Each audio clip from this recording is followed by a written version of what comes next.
All right, everybody, we're back for another round of the podcast. You know that in the podcast, I like to bring you very interesting people, and I don't like to waste too much time. We're going to get into this. This is a brother who I was informed has an electric vehicle company, and those who know me and been watching my podcast know that I'm very big into electric vehicles. I'm into technology, the future, and that's what I invest in as an investor. So I was contacted by a brother out of the Virgin Islands that I know, um, brother Howard Dorsey. Big up to you.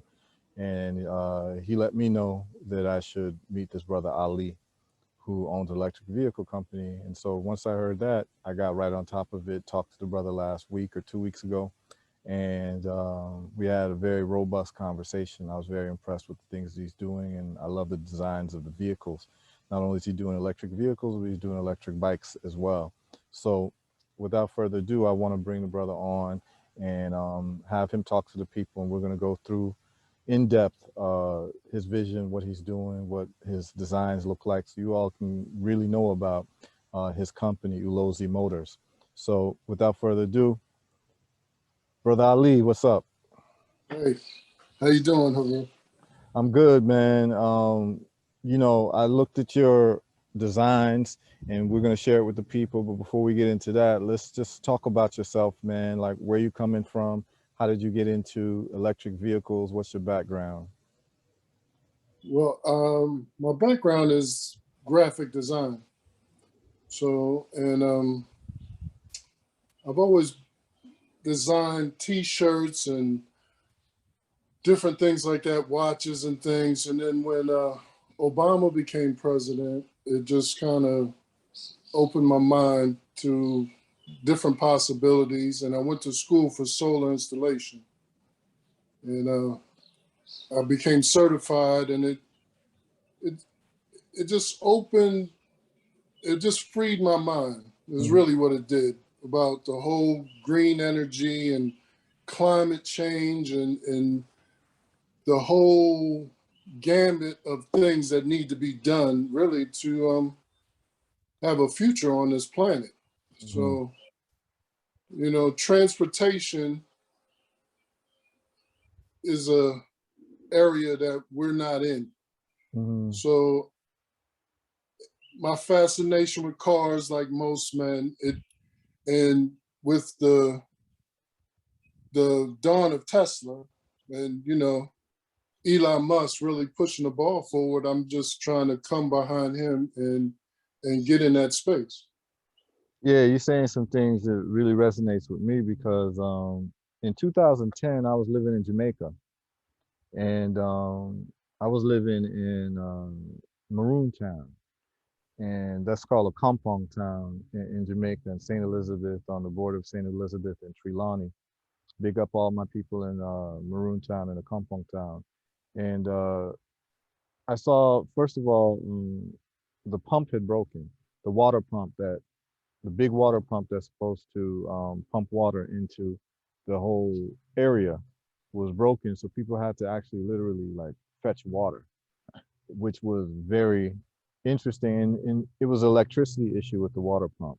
And I also saw that, people had these homes and they were also having electricity issues. And so it was very clear to me that solar energy could have solved the issue. Right. And Right. then I saw this when I was living in Nigeria and also Ghana. And it became very clear to me that we are not being great stewards in terms of having engineering solutions for our problems, particularly in the African world or the world of people of African descent. That Right. most of the problems that we have engineering solutions. Actually, all of them do. Yeah. And so I had an idea that if I think that solar energy is going to be the solution, I better learn about solar energy and also uh, become not only just conversant in it, but to be certified in it.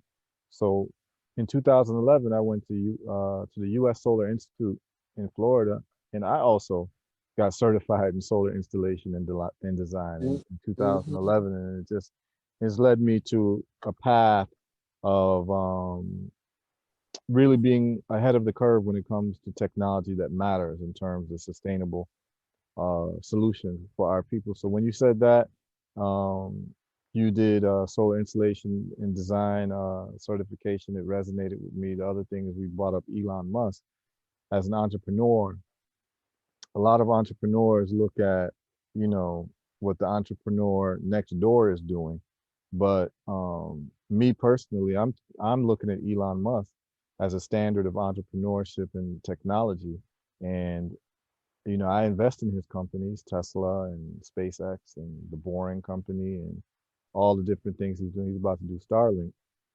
And I have his vehicles, Tesla vehicles, and I'm very impressed with what he's doing. But I also know that uh, those of us in the African world, we're going to have to step up our game to be competitive. That we can't allow other folks to have all the fun when it Right. comes to this technology thing and being able to put our flag as a stake in the future, right? So when I heard Right. about you, man, I was super excited.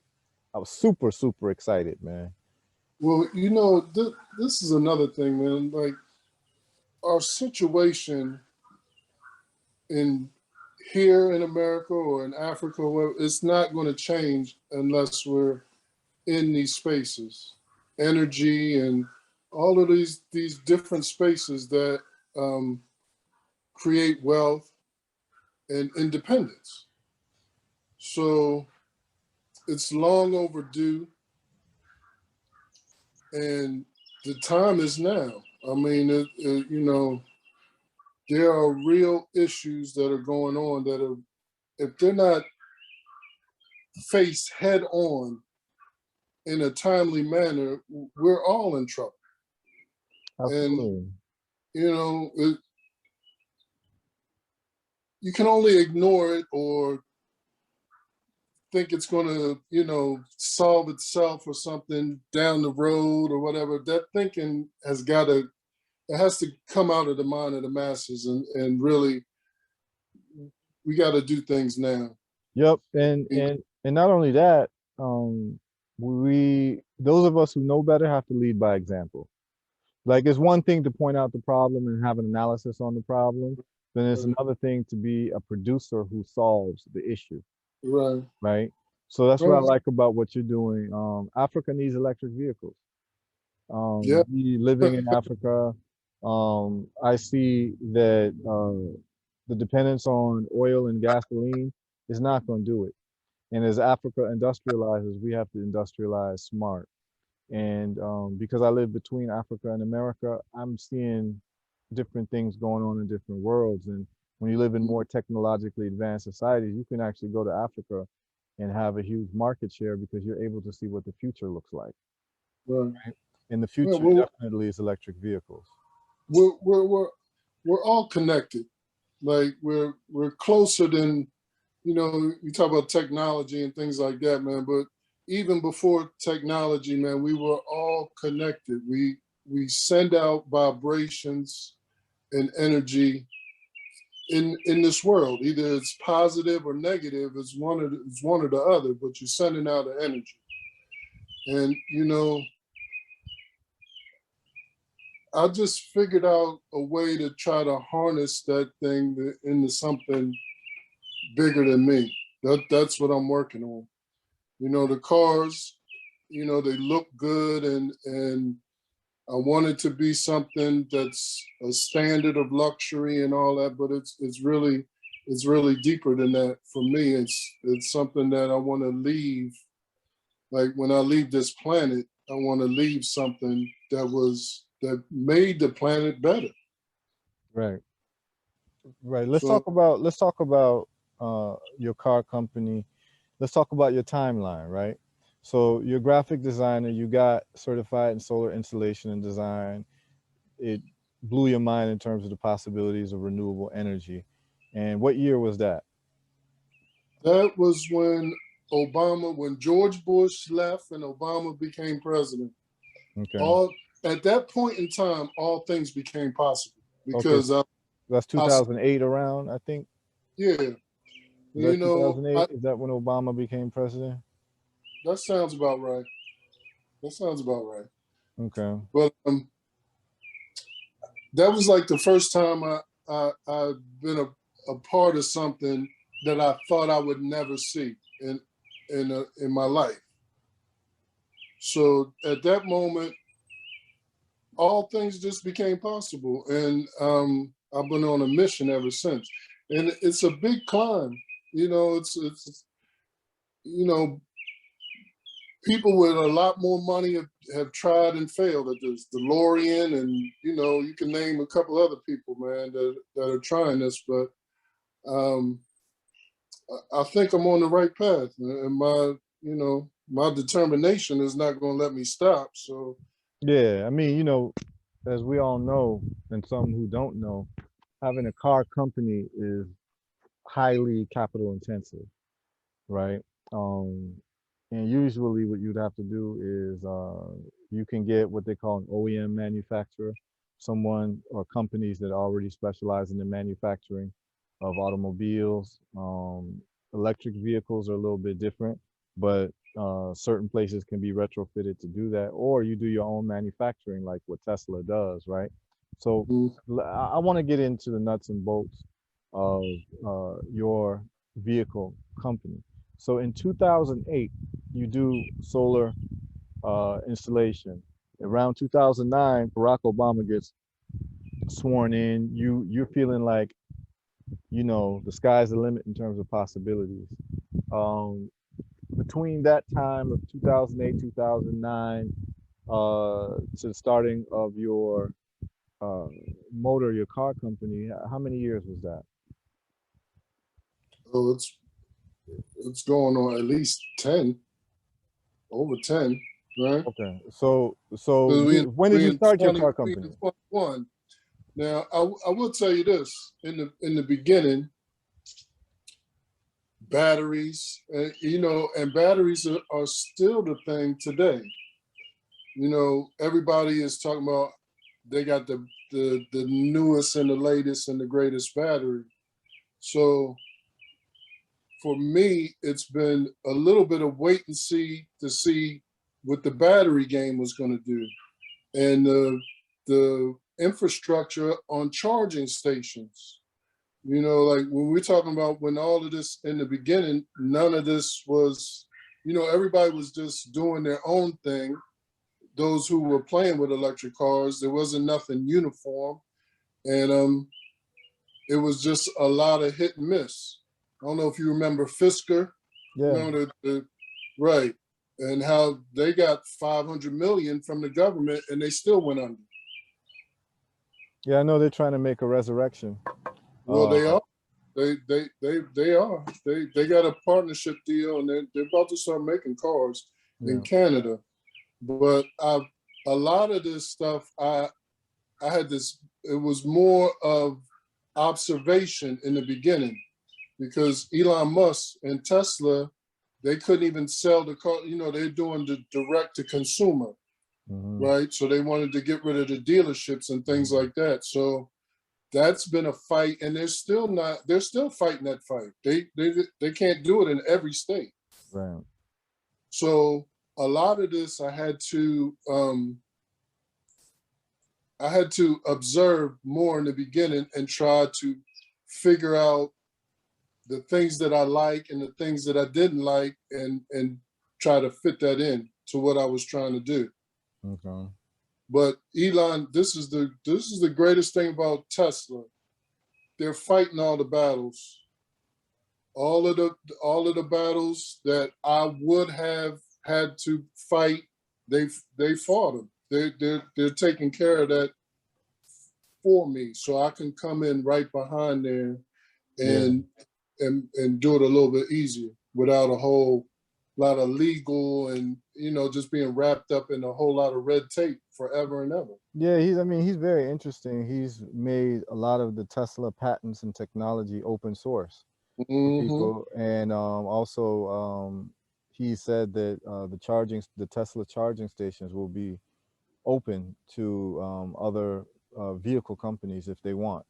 Um, and that's a huge deal, right? Just like when the first automobiles were made, you needed a network of gas stations, Right, right? exactly. So you need a network of charging stations. I mean, I charge my vehicles at home.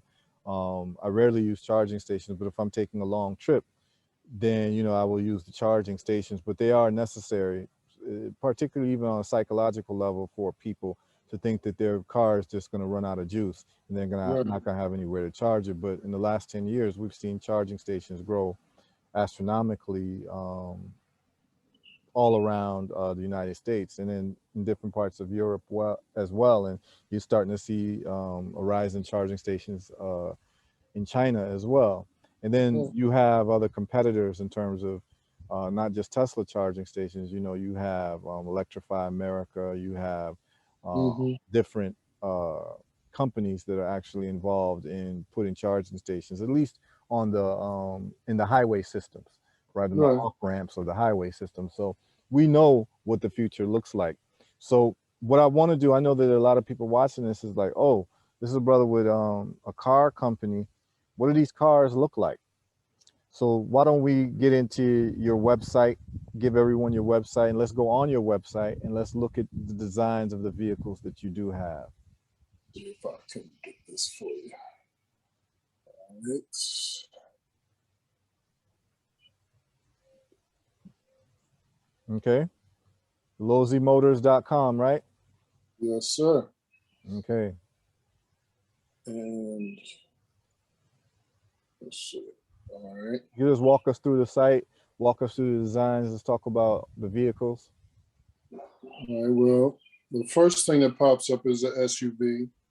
Okay. And one of the things that I'm trying to separate myself from with the other companies is I'm actually adding e-bikes and scooters in with the cars.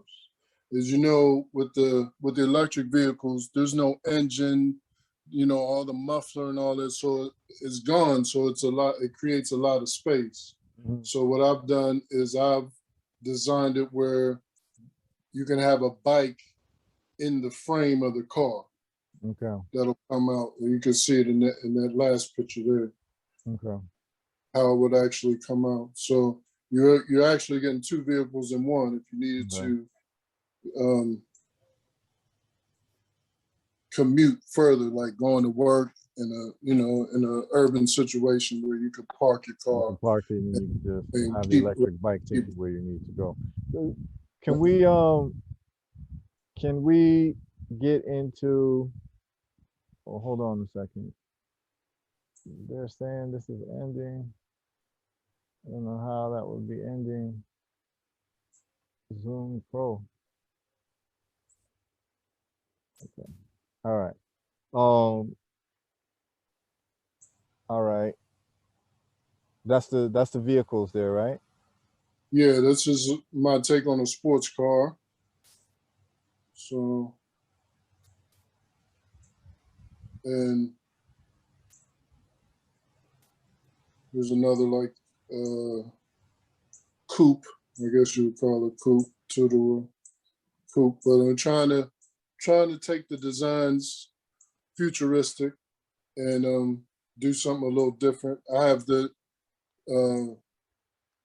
lights actually shine through the paint. So when the car is off, it's almost like faceless. Okay. So, and some different little things. And then like here are some of the extras and the features and different things that will come with the car. Okay. And what type of range are we looking at?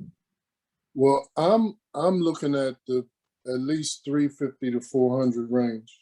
Okay. And it's different. Like I say, I'm still working on figuring out my battery connection. Because there's a few companies and there's some guys that left Tesla that started different battery companies. QuantumScape is another one that is backed by Bill Gates, who are doing solid state batteries. So once I figure out that, the battery issue, then I'm going to really push it forward. Okay. So you said the range would be 350 to 400 miles? Yeah, that's what I'm working on. But see, I'm actually working on charging while you're in motion. So there's some other, I have some other concepts that I'm working on to extend the range. Okay, Because you that have, would be different than regenerative braking. yeah, that would be different. That would be different. I'm Okay. talking about using bladeless wind turbines and different little things built in where you create energy as you're moving. So the longer this is for longer distance. So as if you were going from New York to Miami or something, that kind of trip, you can extend it. So it's some concepts that I'm working on where we can actually create energy in motion. And there's some other stuff that I'm working on with some other companies. So we'll see how that goes. But range, as you know, that's the biggest hamper for this electric transportation. Everybody is worried about being stuck. Mm-hmm. So those things are going to have to be addressed. You're going to have to get it. You're going to have to get it where people. It's almost like going to the gas station where you can get it done in like 10 minutes, 15, no longer than 10, 15 minutes. People do not, want to be inconvenienced. So you really, the main thing is to figure out how to make this easy for people. Yes. And the more charging stations help, but even the time for the charging, we have to figure out how to get it boosted. And how to make the cars go even further on what they already have built in. Okay. Yeah, those are all very important pieces of the puzzle, man. Right. Let's go back up to the SUV. All right. Okay. So let's talk about this SUV. What type of acceleration are you looking at? What type of speed level are you looking at in terms of these SUVs, and how many people could in seat, all of that? Well, this one will probably be a 7-seater because Okay. it'll have seats in the back. This is a big, this is something like on the level of a Land Cruiser or something. It's on a big scale. Okay. Right? I have a smaller version that is down a little bit under the sports car and different that will be more of a like one of those like X6s, kind of like the BMW looking, where it's a smaller looking SUV. But this one is the big boy. And as far as speed, I mean, I'm not really trying to make a SUV like go like a Lamborghini or anything like that. But Right. I do want it to have a reasonable, when you press on the gas, you're moving. Right. So I would probably say 0 to 60 in about like 2-3 seconds or whatever, because this is a bigger car. This is not, the what's that electric car I'm trying to think about that they just had, that Rimlac. You heard of that company? What's it called? I think it's Rimlac. They're out of They're making trucks. no, they make like a super sports car, but it's Okay. electric. Okay. And it goes to 0 to 60 in like half a second or something ridiculous. No, it won't be half a second, because Well, the you Tesla. understand what I'm saying? Yeah. The Because, Tesla Model S Plaid is 0 to 60 under 2 seconds. So it's about 1.9 seconds. And they're gonna have the Roadster, which is gonna do even better than that. But they're looking at putting rocket boosters from their SpaceX program in the car, where the car is going to hover about 2 feet above the ground and can shoot through a rocket booster and be able to go in like 1.2 seconds. right. 0 to 60. So that's crazy. That's crazy stuff. Um, but yeah, when it comes to the SUVs, we've seen a company called Rivian. Rivian is Yes. making Yeah. some SUVs, and they're making a truck as well, and some people are excited about that. I haven't seen them go into production yet, so I can't Well, really comment. they they're close. You know, they're backed by GM or Ford, and they got some real nice features like for camping and different things Yeah, like that. They got some nice features yeah. I in there. believe Amazon has also backed them. The Yeah, Bezos. Yeah, that sounds right also. But yeah. they'll be out soon. They'll be out soon. Okay, and let's go back to the sedan.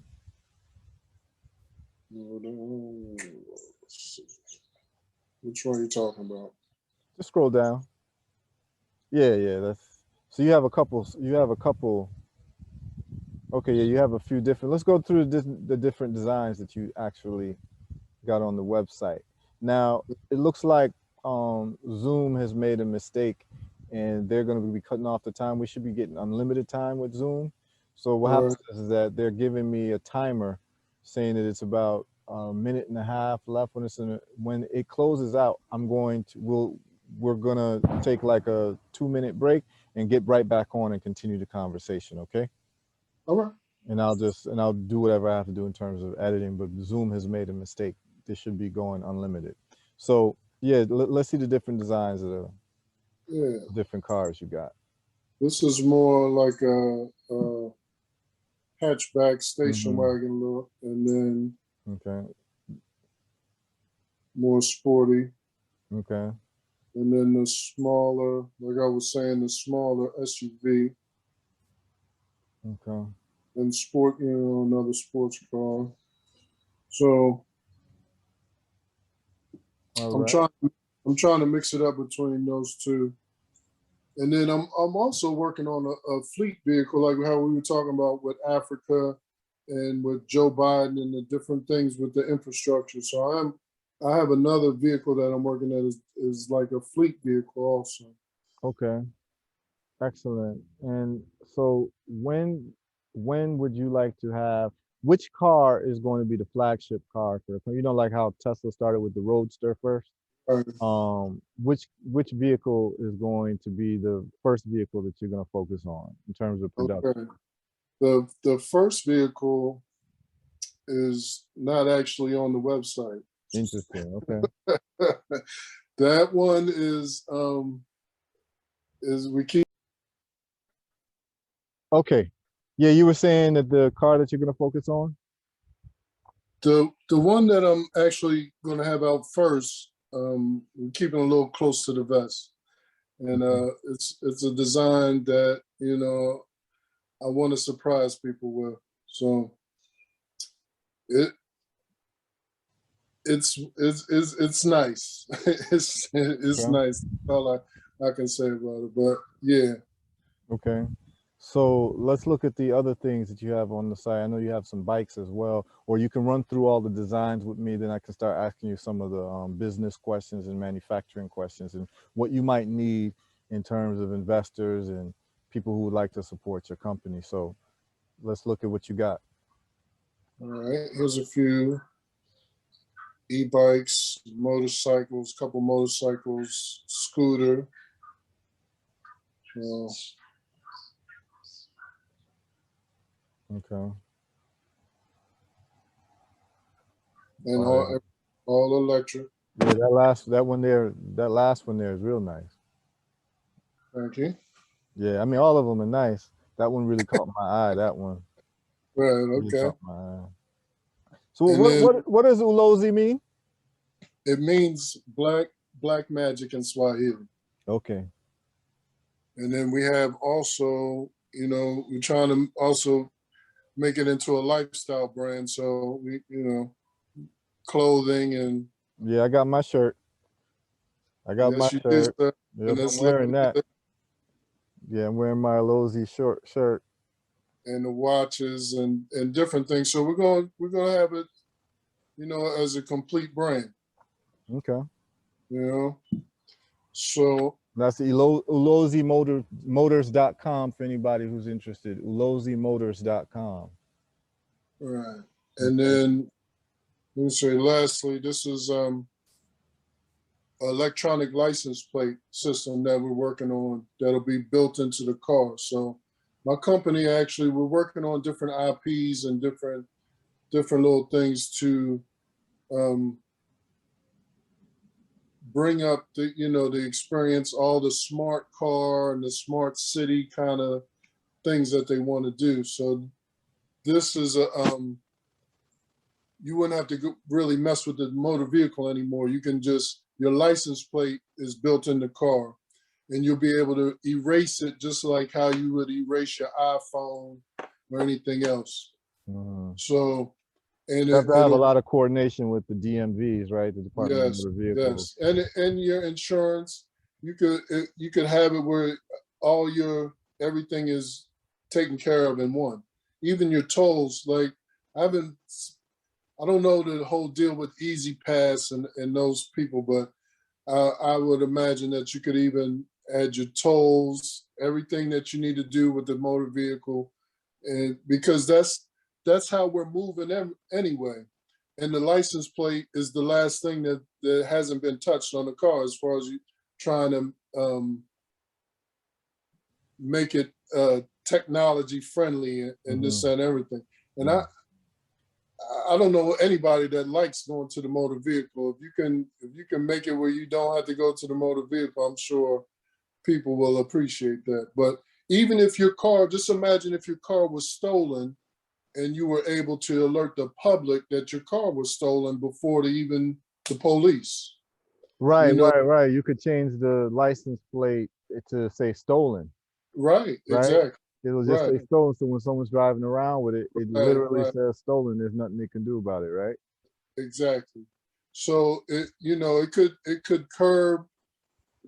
Just think of the money that it could save on auto theft if we were to go in that direction. So that's something that I'm pushing, to do a digital license plate that's either built in, embedded into into the frame of the car or into like the glass, the Right, windshield and right, the front glass. right. So that's one of the things I'm working on. Yeah, I could see that being very interesting. And I could actually see people turning that into marketing and advertising opportunities where you can put the logo of a company on your license plate digitally, and Exactly. they pay you based on how much you drive the car. So if you drive in the car for an hour, maybe they pay you a certain amount of money to Exactly. basically advertise their company on your car. So I could see it. I could see it Yeah. happening. So, because it could actually, if it's in the frame of the car, then it could be an LED screen. Right, And if it's an LED screen, you can put whatever image you want to put on there. right. So, yeah. Yeah, I can see that happening. So let's get to the big ticket item, which is the vehicles. And actually, now that people have seen your vehicles, we can get back to the interview. So you can stop sharing the screen. Okay. All right. Right. All right. So when did you start the company? What was the year you actually started the company? Well, Ulozi's been a company for a while because, like I said, I started off making clothes. Okay. So, and I was able to get it on some people. So it the clothes kind of went on for a while till the economy stopped, and then I kind of switched over. So the name has been around for a while. Okay. Like, some people still catch it on reruns of Living Single or different little shows. And I think I mentioned like Wu-Tang and some different rappers used to wear it pretty heavily back in the day when I first started. Hmm. So, and then I just kind of like I said, I kind of transitioned.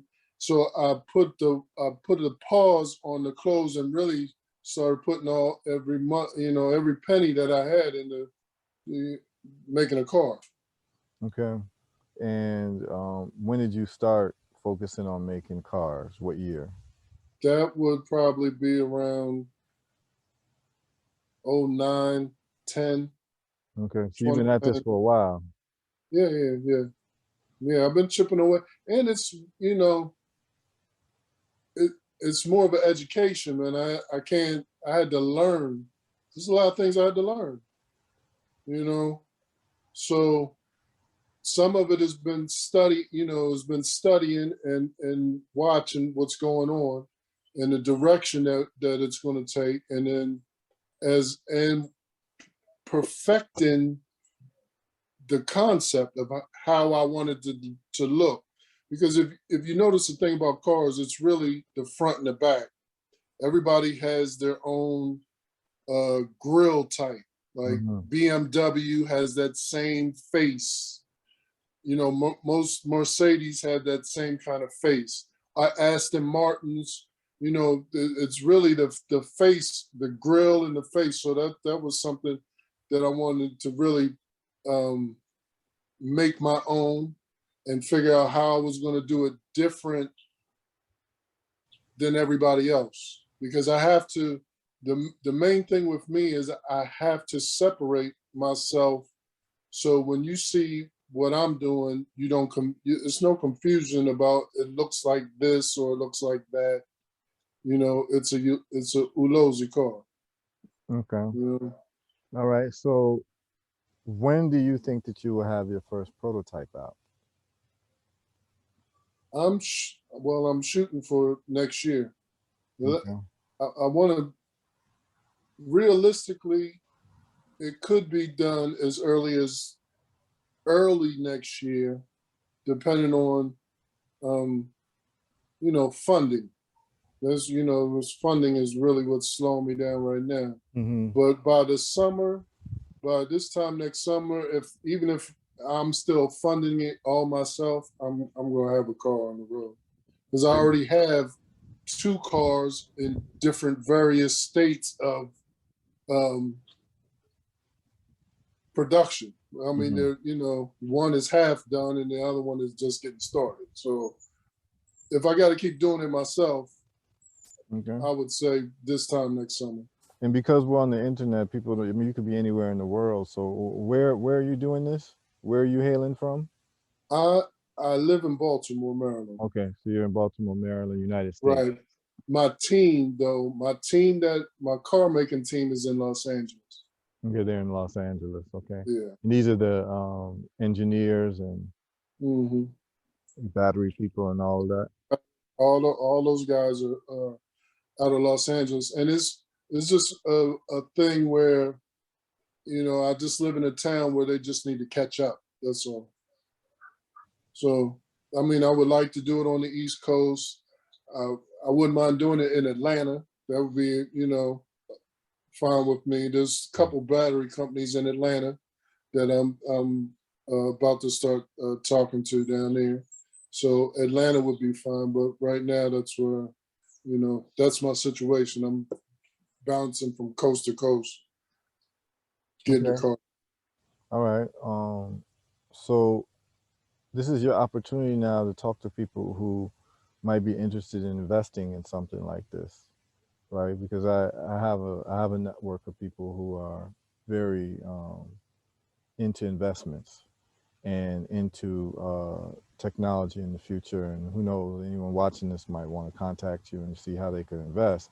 So let's just talk about that. What type of investment are you looking for from either groups, individuals, what have you, in your company? And would it be in the form of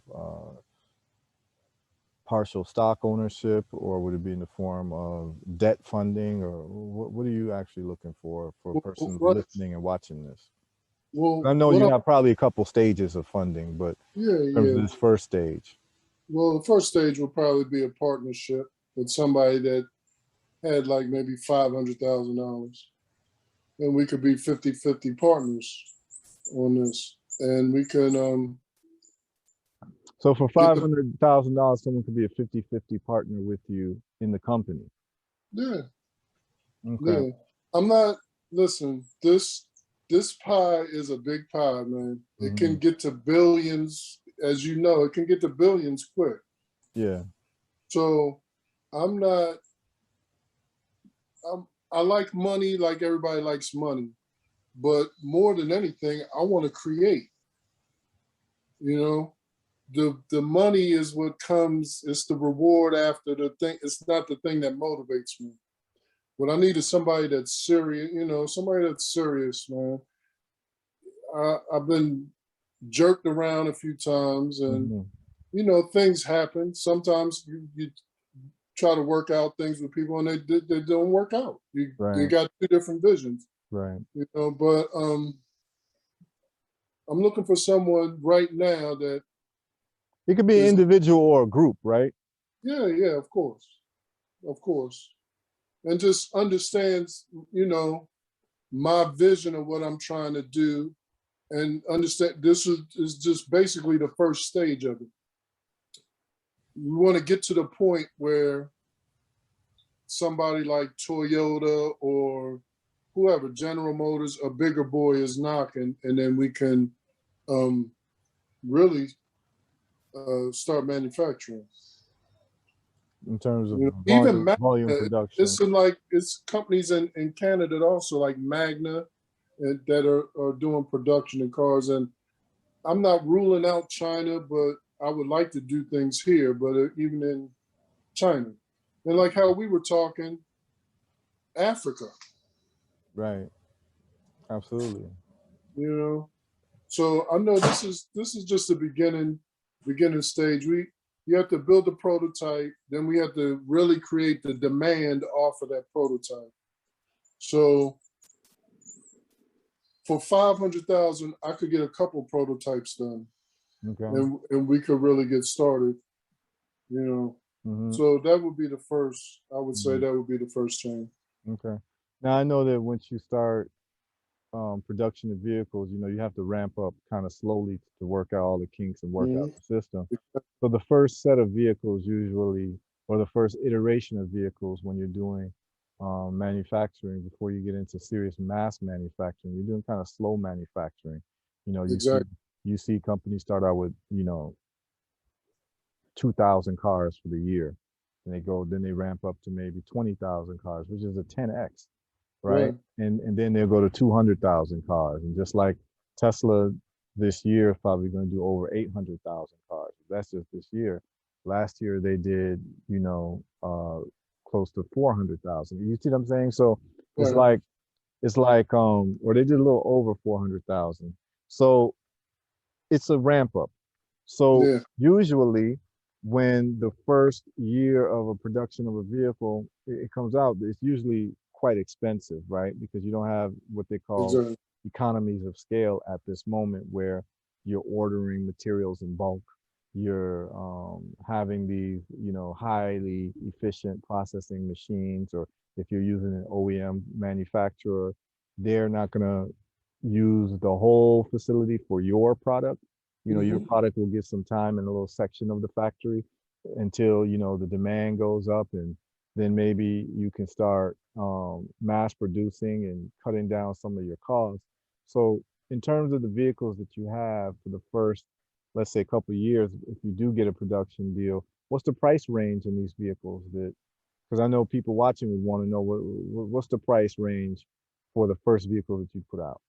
Well, the top end for like one of these sports cars that I'm talking about is it's going to be like 125, and then I'm going to work it down from there. The SUVs and things like that probably be in the 70 range, 80 range. Because I don't, as you said, the first runs are going to be the most expensive runs, Hmm. and so that's going to really going to suck up, uh, the most of the production and the manufacturing is going to really suck up the cost of the Hmm. car for the first run. But I want to be competitive. Also, I don't want to. I want the people that are buying Porsche. I want the people that are buying Audis and Mercedes to get one of these. So I want to be on that same uh, threshold. Hmm. So, for the people who aren't familiar, a lot of people have these dinosaur cars, which I call internal combustion engine vehicle cars. Mhm. That's the car that a lot of people have on the road. And you have the electric vehicles. For people who don't know, uh, just speak to the audience about what is the benefit of having an electric vehicle over any other type of vehicle. Well, you're not creating pollution on a daily basis. Number one, you're saving on fossil fuels. You're not buying gas. You're not using oil. So you're having a car with less maintenance Hmm. I think because that's you don't. you see that's the part that feeds into people's kind of like selfishness. Because many people don't even care about the environment, right? Because they think the world's going to keep going on forever. They just want to know how is it going to benefit me to buy an electric vehicle versus a quote unquote normal vehicle, right? Right. And so now you start talking about the maintenance cost. So let's talk about that. Okay. Well, you know that you're going to spend X amount of dollars on gas for the year, X amount of dollars on oil changes and different things, transmission fluid and all this other little whatevers that go on with the car. So all of those costs are pretty much gone. So, and I think like how we were talking, how you were saying like Tesla updates your car wirelessly, just like the iPhone. That's how people are going to be able to. You have to think of it basically like you're driving your phone around, because that's what you're doing. Right. So you anything that needs to be a lot of times I would say anything that needs to be taken care of can be taken care of just by shooting the software over there to you. Right. Now, this is a very important and subtle point that a lot of people don't recognize. So let me chime in a little bit as somebody who owns an electric vehicle and has owned one for a few years now. This is what you all need to know, the people, the listening audience. When you buy an internal combustion engine vehicle, an ICE car, um, not only are you paying your monthly payments and your insurance payments for your car, or even if you buy it in cash, you're going to have yearly maintenance costs in terms of doing an oil change, doing tune-ups, uh, parts of the engine go bad. You've got a, timing belt. You're looking at uh, all types of costs for all of these moving parts of internal combustion engine vehicles where you got to go see your mechanic and you're being billed hundreds of dollars for parts and for labor. This does not exist with electric vehicles.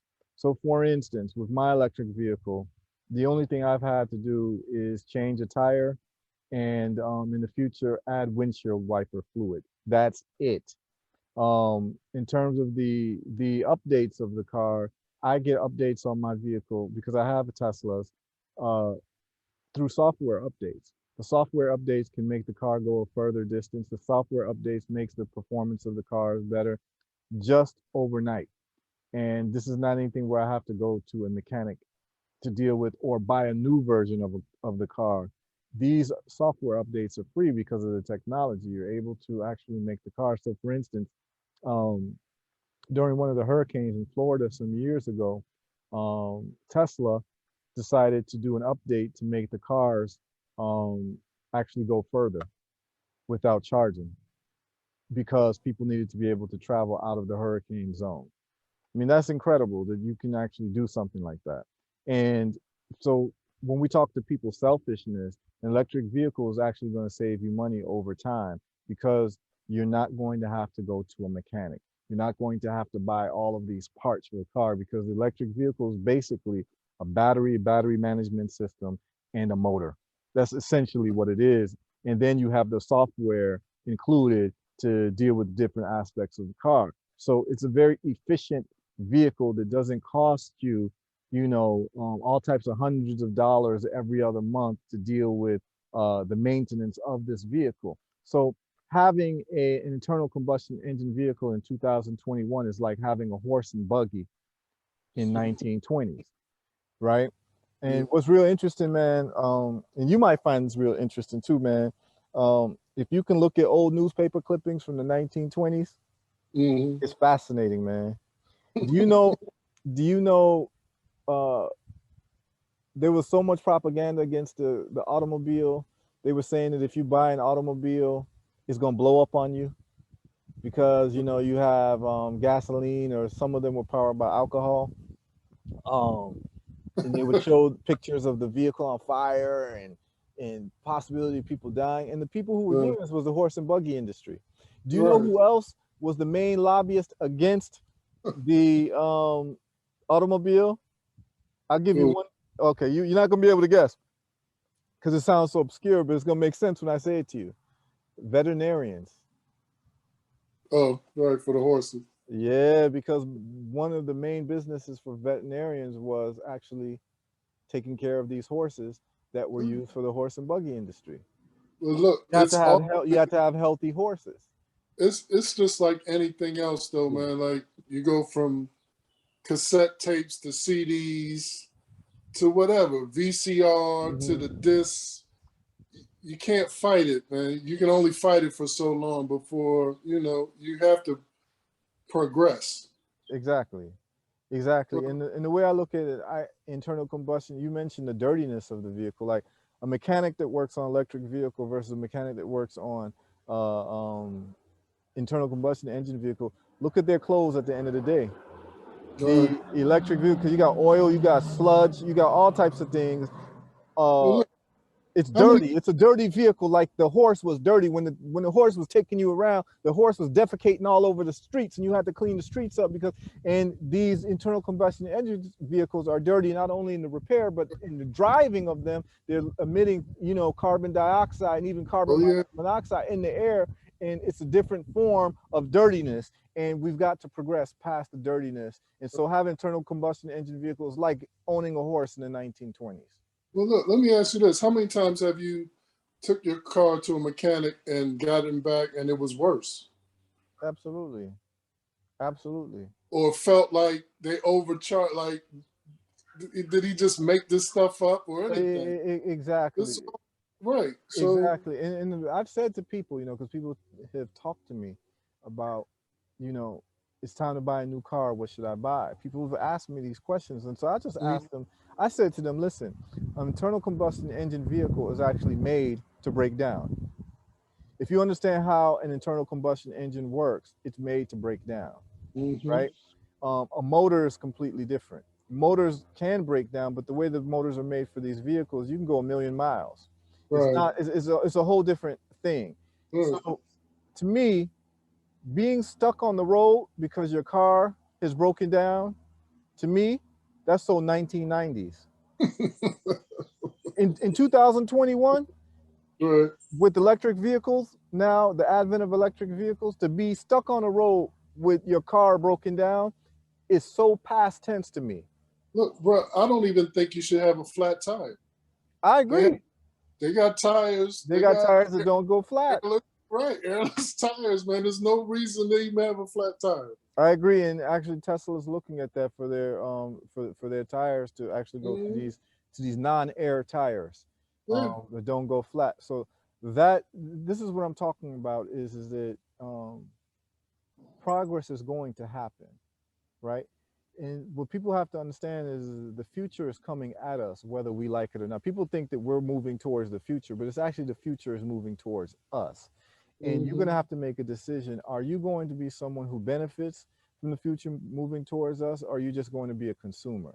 Right? That's why I like talking to people like you because we're on the production side of things. I own a couple companies and I produce. So I understand what it takes to be on the cutting edge of technology because every business is a technology business. And what I mean by that is that any business that you're in, if you're not embracing technology, you're going to lose.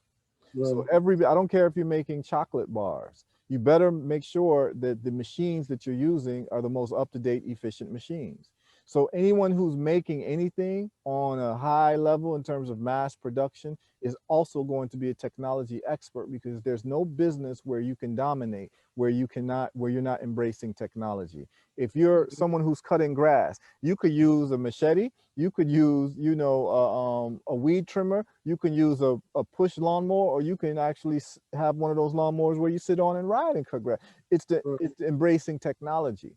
It's what are you Right. going to use in terms of the tools for your business. And so, what people need to understand is that the fortunate thing is that you have access to podcasts like this where you're talking to people who are actually the progenitors of what the future is bringing. So That's why it's a pleasure for me to have someone like you on this show, because I don't want to just talk about electric vehicle technology from a consumer point of view. I want to talk about it from a production point of view, because Right.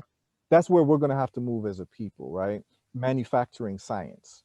If Mm-hmm. you have other groups of people manufacturing everything, and this is for the whole world, right? This is why China has such an explosive growth, is that they've become the manufacturing center for the world. Right. And the beautiful thing about it is that manufacturing is a science.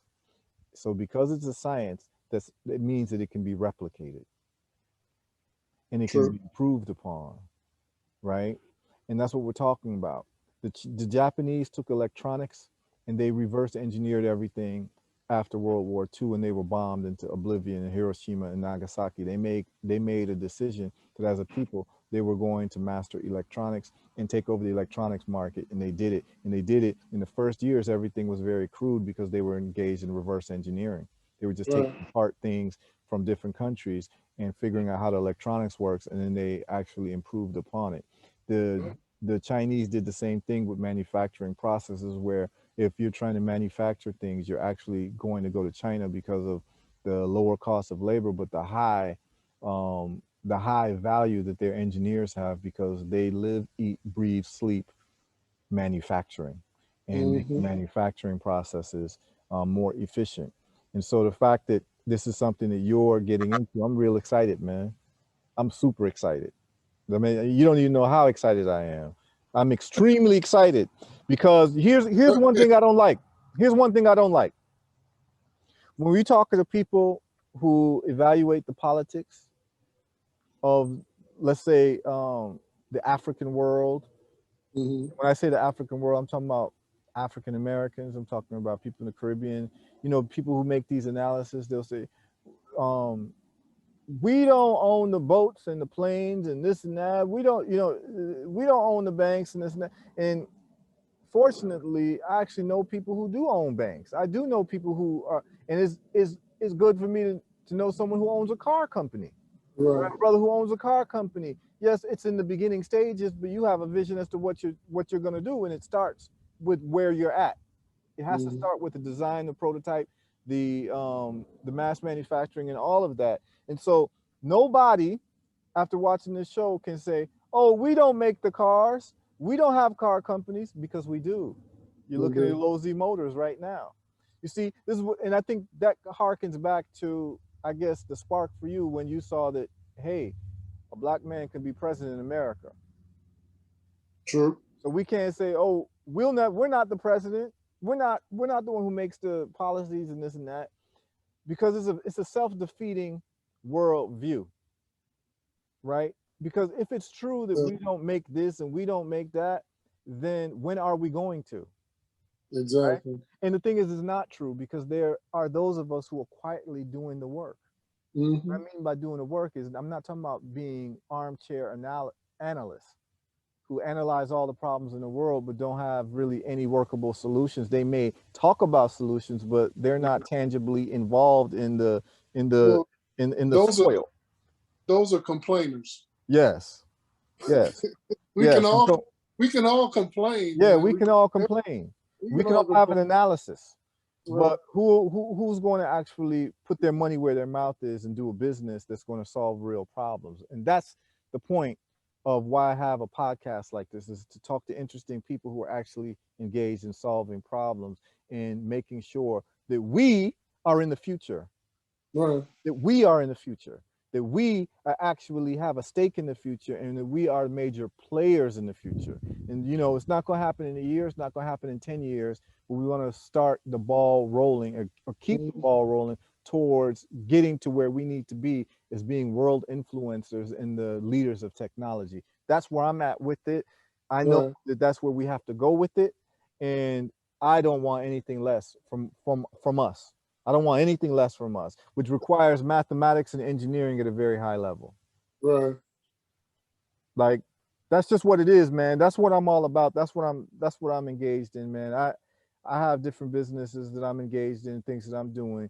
Electric vehicles is not one of them. I've just been an investor, but to see what you're doing in the early stages, man, is absolutely exciting.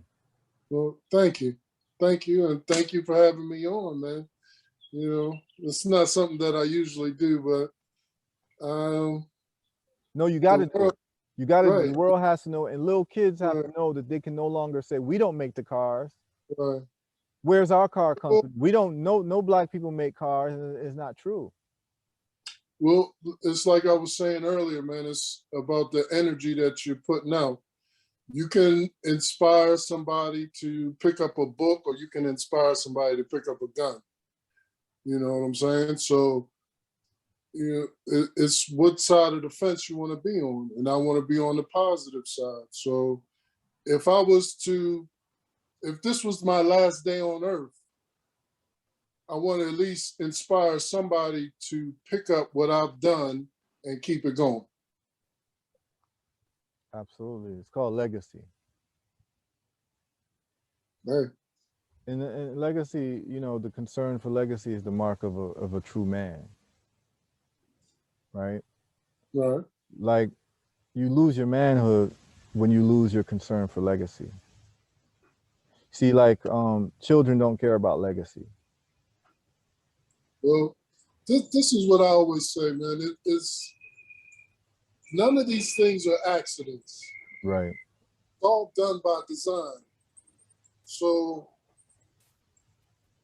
keeping people ignorant of how things work, it works for those who want to traffic in those kind of things. That's why if you can repeat a lie over and over again, it becomes the truth.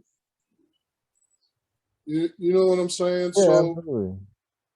you gotta and it's a fight. It's a everyday fight. Hmm. The devil doesn't rest. So what are you gonna do?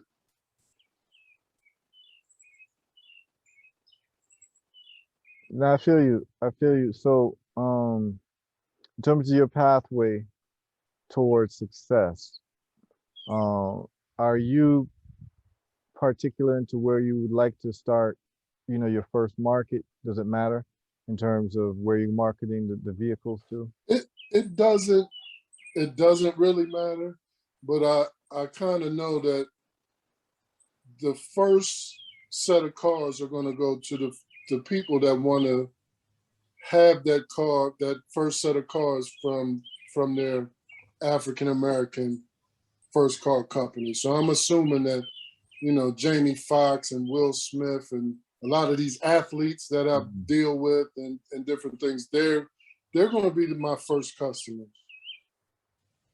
And mainly because they set the tone to what's going on in the world. I mean, Well, I'd like to correct you, and here's the correction. I'm going to be your first customer. No, I'm keeping it funky. I'm keeping it real right, because um, it's definitely important to me.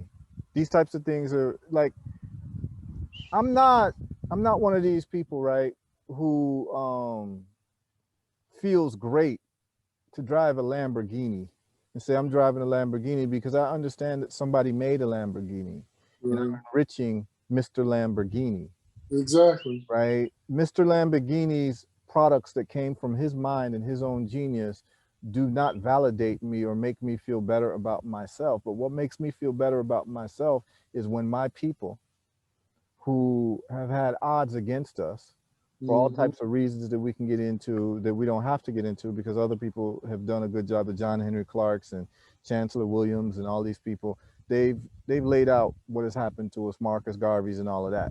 Right. I need us to win because not only is you winning important to me, because when you win, I win, because my children will understand that there is no limit to what they Hmm. need to be able to do. That if we can build pyramids, the great pyramids that are 8-ton blocks, 4 to 8 ton blocks, and there's 2.1 million of them, 2.1 million 8-ton blocks, man. Right. We put Right. together in Africa Exactly. is an engineering feat that has not ever been replicated by anywhere else in the world. And if we've done that, we've got to be able to keep up the pace in 2021. And so when you get your vehicle out and you get the vehicle out, and any, because you said I'm having you on this program because there's different people who contact me who watch this program, Right. and things can go viral at any moment. And people who watch me are scientists and engineers and people engaged in finance and what have you. And they all contact me about the different guests I've had, and it, you know, it's growing. It's something that I actually put on pause for a while because I was traveling a lot. Now Okay. I'm not traveling so much right now.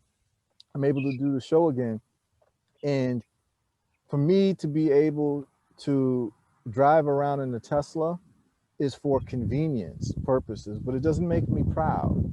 However, if I'm driving around Uzoli, even the name, we know that name got an African vibe to it. And if I'm driving, I'm serious. If I'm driving in, you know, I'm wearing this.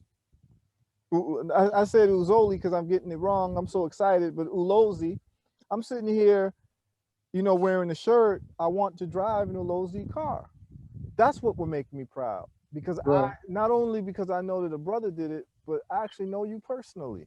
And this is the way that this thing, like, I mean, we met 2 weeks ago and we're talking, but we're on the same wavelength in terms of Yeah. productivity, right? Mm. So when the first vehicles do come out, I'm getting one. I'm getting one. I'm getting one. I'll be Right. driving it in the States, and I'll be, you know, getting one to ship it to Florida. And as a matter of fact, I have a company in Ghana and a company in Rwanda. And because of the, what's really interesting is that I'm in the market for motorcycles. And here's Mm. the reason why. So when I met you and saw that you got prototypes for motorcycles, I was very interested, especially electric motorcycles, because in Africa, what the COVID-19 and the whole pandemic did was that it increased um, business to home deliveries, Right.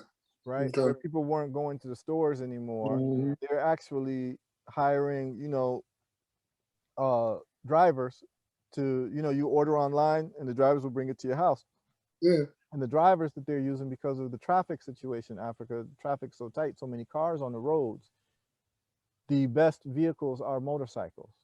Those, you know, all my people from Niger, big up all my people from Nigeria. You know how it goes with the Okadas. They go in between the cars and everything, and they, you know, they avoid traffic pileups. And Mm. so as a business, you have to, if you're going to survive in 2021 in Africa, you actually have to own some motorcycles, or you have to contract a company that does deliveries. And so right now, because I have products that I'm going to start selling in Africa, I have to actually have a delivery apparatus. I have to have drivers. I have to have a system set up Right. where people can order and have the my products delivered to people's doors, and I have to own motorcycles. So right now I'm in the market for motorcycles. Now you may not have the motorcycles ready now, but whenever you have them ready, I'm ready to buy about 3 of your motorcycles and ship them over to Ghana whenever you have them ready. I'm telling you, I'm taking out an order right now All right. with you right now because I need them. And Right. I need them in Africa because once they see a Swahili name, right, they know that, oh, this was possibly made in Africa, which also increases the excitement and the range of possibilities for those who are just bystanders watching in Right. Africa and watching these motorcycles move around, because most of these things that we're getting in Africa we're importing. And all Right. we're doing is that we are enriching other people, and we are actually funding them to do manufacturing for us when we're going to That, have to do our own manufacturing. and the crazy thing about it is they take the raw goods out of Africa, manufacture it somewhere else, and then ship it back to you. Yeah, yeah. And you know what's crazy? What they're doing now, what the Chinese are doing now, they're all over Africa doing projects. What they're doing is that they're loaning. You might find this interesting. They're loaning African countries money for Hmm. infrastructure projects. And what happens is that the infrastructure projects 9 times out of 10 are building roads. Listen to this: they're loaning the African governments money to build roads, usually roads from uh, places that are like forest places, kind of like desolate places, And the reason is because that's where the Chinese are extracting the raw minerals. Right. So what's happening is that they're making the roads more accessible from these remote areas to the port, so that they can extract the minerals, take it to the port, and ship it to China to have it processed, and it can then ship to the rest of the world. So the Chinese are saying that, like, we want to do business in Africa because Africa has the raw minerals, but we need to have these roads a little bit better so that we can extract the minerals in a more efficient manner. And that's what's happening. Oh, So, yeah. so it's time for us to understand that, wait, hold on. All these raw minerals is coming from Africa. Wouldn't it make more sense for people of African descent to start manufacturing operations in Africa from a logistical point of view? Just a logistical point of view. You want to have your raw minerals as close as possible to your factory. Right. You want to have your raw minerals as close as possible to your factories. So in other words, it's better to have a factory in Africa next to the raw minerals than to have a factory in China that's 1,000 miles away from the raw minerals, or a factory in America. And a lot of us aren't seeing that. But me, I'm looking to do business, so I'm looking at it from the most efficient point of view possible. And so my factories are focused on being built in Africa because that's where most of the raw materials are. Right. I mean, it would seem like a no-brainer to me. Yeah, it is a no-brainer, but then it becomes difficult for people who have no brain. True that. Or they're greedy. Yeah, some people got a brain, but they got they're motivated by greed. But here's what I'm saying. They're not even greedy properly. Right. Because if me and you are greedy, that's what we're gonna do. If we're greedy, we're going to make sure we keep as much money as possible. Why would I want to spend half of my money on transportation costs for my raw minerals? I would want to be able to process it right where the raw minerals are, and then to have an infrastructure to be able to take the finished goods to different parts of the world. That's what China is doing. China's just mad because they don't have the raw minerals that Africa has, and that's why they're doing business in Africa. And so a lot of them, they rather just take over African countries wholesale so they can put up factories in Africa. A lot of them, they're doing it, but they rather process it in China. So these are things for us to think about. These are things for us to consider as business people, as entrepreneurs, man. And like I said, I'm in the market for what you are making. I'm in the market. I need electric motorcycles as soon as possible. All right. Okay. My company needs them as soon as possible. My company is called Herbal Results. Right. And I make health products.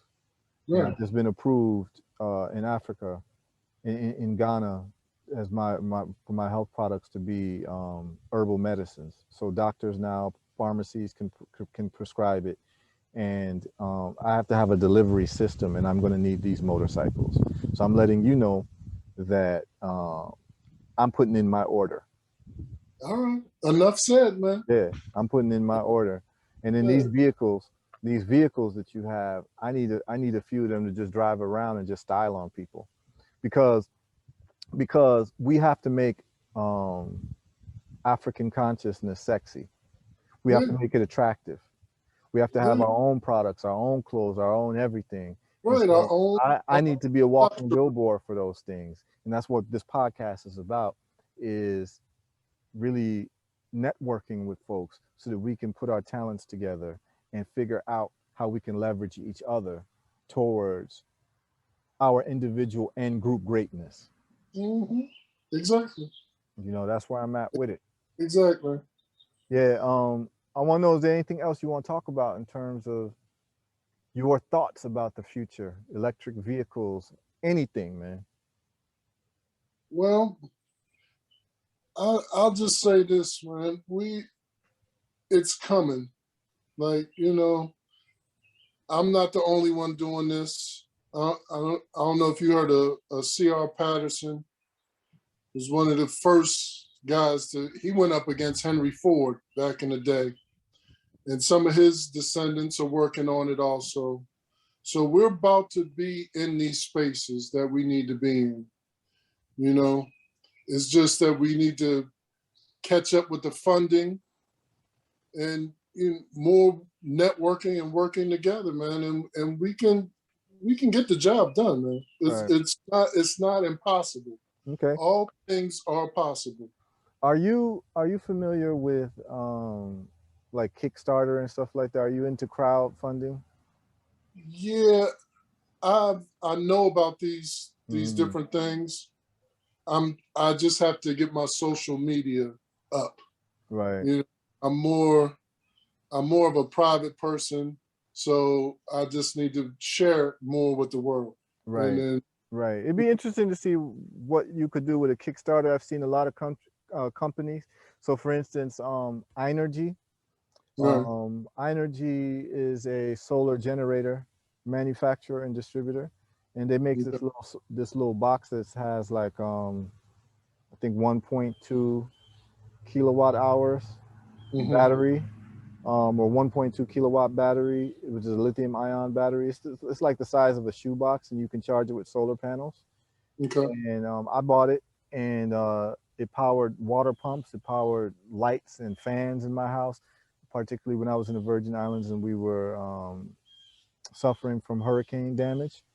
right, When Maria and Irma hit the Virgin Islands, and I happened to be one of the only people in my neighborhood with a solar generator, which means I didn't have to get gasoline. And so uh, my house was fine, man. We were able to use our water cistern and our pump because it just plugged right in to the solar generator, and I could recharge it every single day without having to go leave my house to get right, right. gasoline. That's good. Right, Um, Energy, they had the Kodiak solar generator. They they funded their company through Kickstarter campaigns, okay, and people put millions of dollars into it to fund the company. And so their investment, they were able to basically they were placing orders with their investment. hmm That's what they were doing. So that might be something interesting for you to look at. There might be some people who are watching this who are very skilled in Kickstarter campaigns. So just contact the brother Ali. Do you have? Can you share your contact information with people real quick? yeah. Well, it's Ulozi info@ulozimotors.com. Motors. Info at Yeah, ulozimotors.com. Um, Contact the brother if you are skilled at Kickstarter campaigns. Also, there's a brother who does real estate, Jay Morrison, who did the Tulsa Real Estate Fund, okay, and I'm an investor in that. He's received, some controversial press. It usually happens whenever you become very popular because he has the social media stuff on lock. He has a lot hmm of followers on social media, so he gets his message out. But there have been questions about his business practices and blah blah blah. Always some type of controversy. But right, one thing that he did do that is very exciting is that he started one of the first black-owned, um, what you would call crowd-sourced investment funds. okay, What happened was that random people are able to buy shares in his company without being accredited investors. In the mm, past, you had to be an accredited investor to invest in a private company um, right, through public marketing, right? So I could invest in your company as a friend or whatever, or a family member. But if you started marketing, you would have to only be able to sell your stocks to accredited investors. An accredited investor is someone who makes over $250,000 a year or has $1 million in net worth. right, So through, I believe, a law that Obama had passed, you could do crowdfunding where people could buy shares in your company for like $100, $200, and it could be crowdsourced. And so he was able to pull this off and raise several $1 million doing this. okay, So that might be something you might want to look at, and it might be a brother you might want to reach out to see what his right, legal team and how they did it.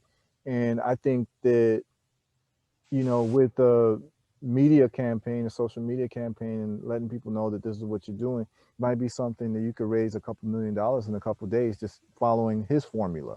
So right, these are things that and I hooked you up with the brother Terrence Septep and Rob Wilson, who was a guest on my show talking about funding business. He funds businesses all the time, usually through debt financing. So hopefully that works out for you. But we need to be able to access the capital markets to fund our ideas and our projects. And so I'm just referencing some of the success stories that I know of. In terms of funding for my companies, I've just funded it with my own money, because uh, I just have bad experiences dealing with people in business. So I try to do things myself as much as I can, but I'm not doing something as capital intensive right now as you. I have some Right. projects that are capital intensive, but I'm looking to leverage my other businesses to fund those businesses. So um, I do think that if you have a car company, you're gonna need you're Oh, gonna need a lot of money, yeah. hundreds of millions of dollars Yeah. to get Yeah. started. But at the stage that you're at now, you're doing prototypes. So you're saying you need 500,000, and you can put out a couple prototypes, probably a couple cars and a bike or two, for Yeah. people to actually look at. So that should be our goal. That's what we should look at in any way that I can assist in getting the word out there for your company, and for people to do their due diligence, check out your website, contact you, talk to you, and see if they can put in, because you might not need um, one person with $500,000, but you could use maybe 10 people with 50,000, Exactly. or It's, 100 people with 5,000. You know what I'm saying? right. It can It get gets done. it gets the job done. Right. Yeah, it can get done. It's math. And you have a legal team, and so bring that up with them in terms of crowdfunding, and look at the TREF model, which is the Tulsa Real Estate Fund, All right. I right? will. Yeah. Yeah. So I think uh, there's a lot of things that's already set up. One of the things about America is that compared to other places, the cost of capital is a lot cheaper in America. The cost of capital in Africa is very expensive, man. Um, Business loans in Africa is like 22%. Oh yeah. Yeah, like interest per year, where Right. you can It's get business credit card. loans. Yeah, yeah, that's worse than credit card. Credit cards, a lot of them are 18%. Right. Um, so the cost of capital in America, you can get a business loan for 8%. You know what I'm saying? Um, and then you have a lot of people who are willing to invest because they got some money and they just want to put it to work instead of just Right. putting it in the bank account and then losing money through inflation. So I think that the more we get this out, the better. People who do want to invest, uh, what information would they be able to get as investors? Would they be able to? Of course, they're going to sign an NDA with you, Right. because I know a lot of people who invest. So, for instance, like people who've invested big money into Tesla, they'll take tours of the facilities, or they'll be able to talk to the design team or the engineers and things like that. And so, will you be making that available? Of course, under a non-disclosure agreement.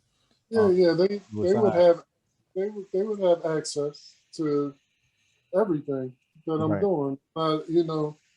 If somebody is working with me, they're working with me. I'm not hiding. I'm not keeping a whole bunch of secrets and things like that, man. Right. So it's like with anything, you got to build a trust. So hopefully, I'm working. Whoever I'm working with, they got good intentions.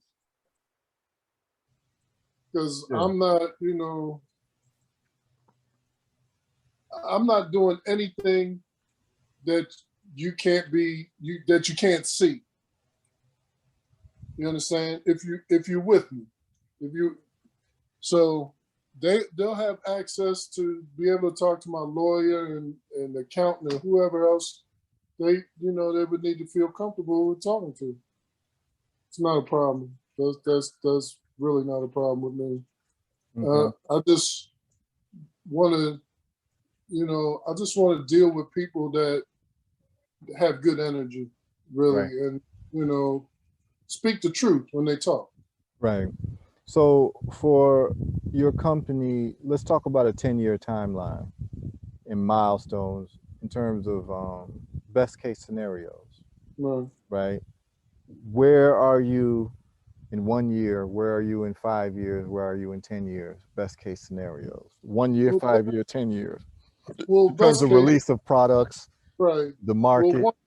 one year you want to have prototypes with pre-orders already set up, and in 5 years you want to be turning from the 2,000, 3,000 a year to 50, 50,000 or whatever. And then in a 10-year scheme of things, I would like to be in Africa, manufacturing these cars in Africa.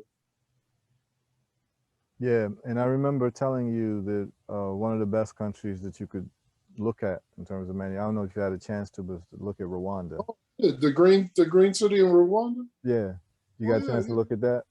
yeah. That day we talked. Yeah.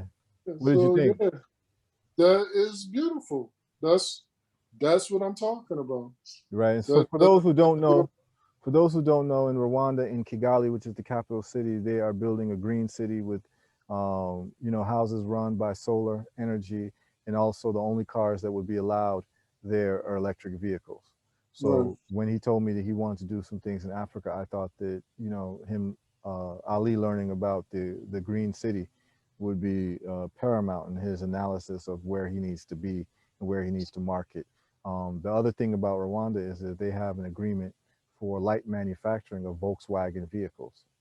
And Volkswagen, what's really interesting about Volkswagen is that they are worldwide. They have the second biggest market share of EVs, second to Tesla. So the fact that they're doing Green City and they're doing manufacturing of Volkswagen vehicles, which I'm sure they're going to be having electric vehicles manufactured in Rwanda, that right, sets a great precedent and a great environment for you to take the car company there and start spreading out. And they have a good energy infrastructure in Rwanda. When I'm in Rwanda, very few times has there ever been electricity going out, and if it goes out for like a minute, right, comes right back. So it's not like long-term power outages. So they have a stable grid in Rwanda. They're very technology friendly in Rwanda. So I think that you going there and, once you have your prototypes, I'd love to arrange a time where I could walk you into certain meetings where you can meet the business development people. I have relationships with some of the people in Rwandan Business Development Board, where you can talk to them about your vision and see how you can play a role in the development. Because if you're in Rwanda, then you're actually open to the market for Tanzania, Kenya, Uganda, because they're all adjoining countries, right, and they have what you call an East African market now, and they have in Africa cut out import duties between African countries. So that means that if you manufacture in Rwanda, you can ship to Ghana without having, customers having to pay import duties, which is huge, man. yeah, yeah. It saves a lot of money. Yeah.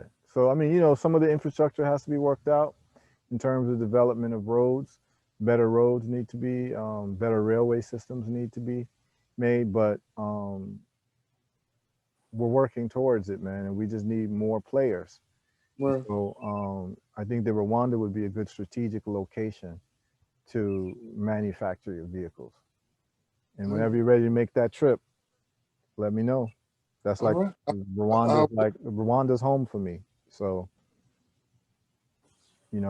I'm just looking to bring as many of our people to a place like Rwanda to really see what's going on, right, because Rwanda to me is a leader in Africa. It's the cleanest city in Africa. It's actually the mhm, cleanest city I've ever been to. right, I think I told you over the phone that Toronto was the cleanest city until I went to Kigali, mm-hmm, and they got free Wi-Fi on the buses, the public buses in Rwanda. Um, the architecture of the homes looks so beautiful, right. modern, beautiful, and the roads, no potholes, and just beautiful. Yeah, I mean, Right. it's beautiful infrastructure. That's beautiful infrastructure in Rwanda, man. Uh, Well, I mean, what I saw on the computer, look, I mean, it was beautiful. So I can imagine how it looks in real life. yeah, yeah, yeah. You would love it, and they are actually open to giving citizenship for what they call people with talents, talented Right, people. So therefore, if you come in with certain types of talents in the business area, um, you probably have someone like you would have a quick path to citizenship Okay. in Rwanda. So it's always good to hold another passport. Right. You know what I'm saying? Always good to hold another passport. I'm not mad at that, man.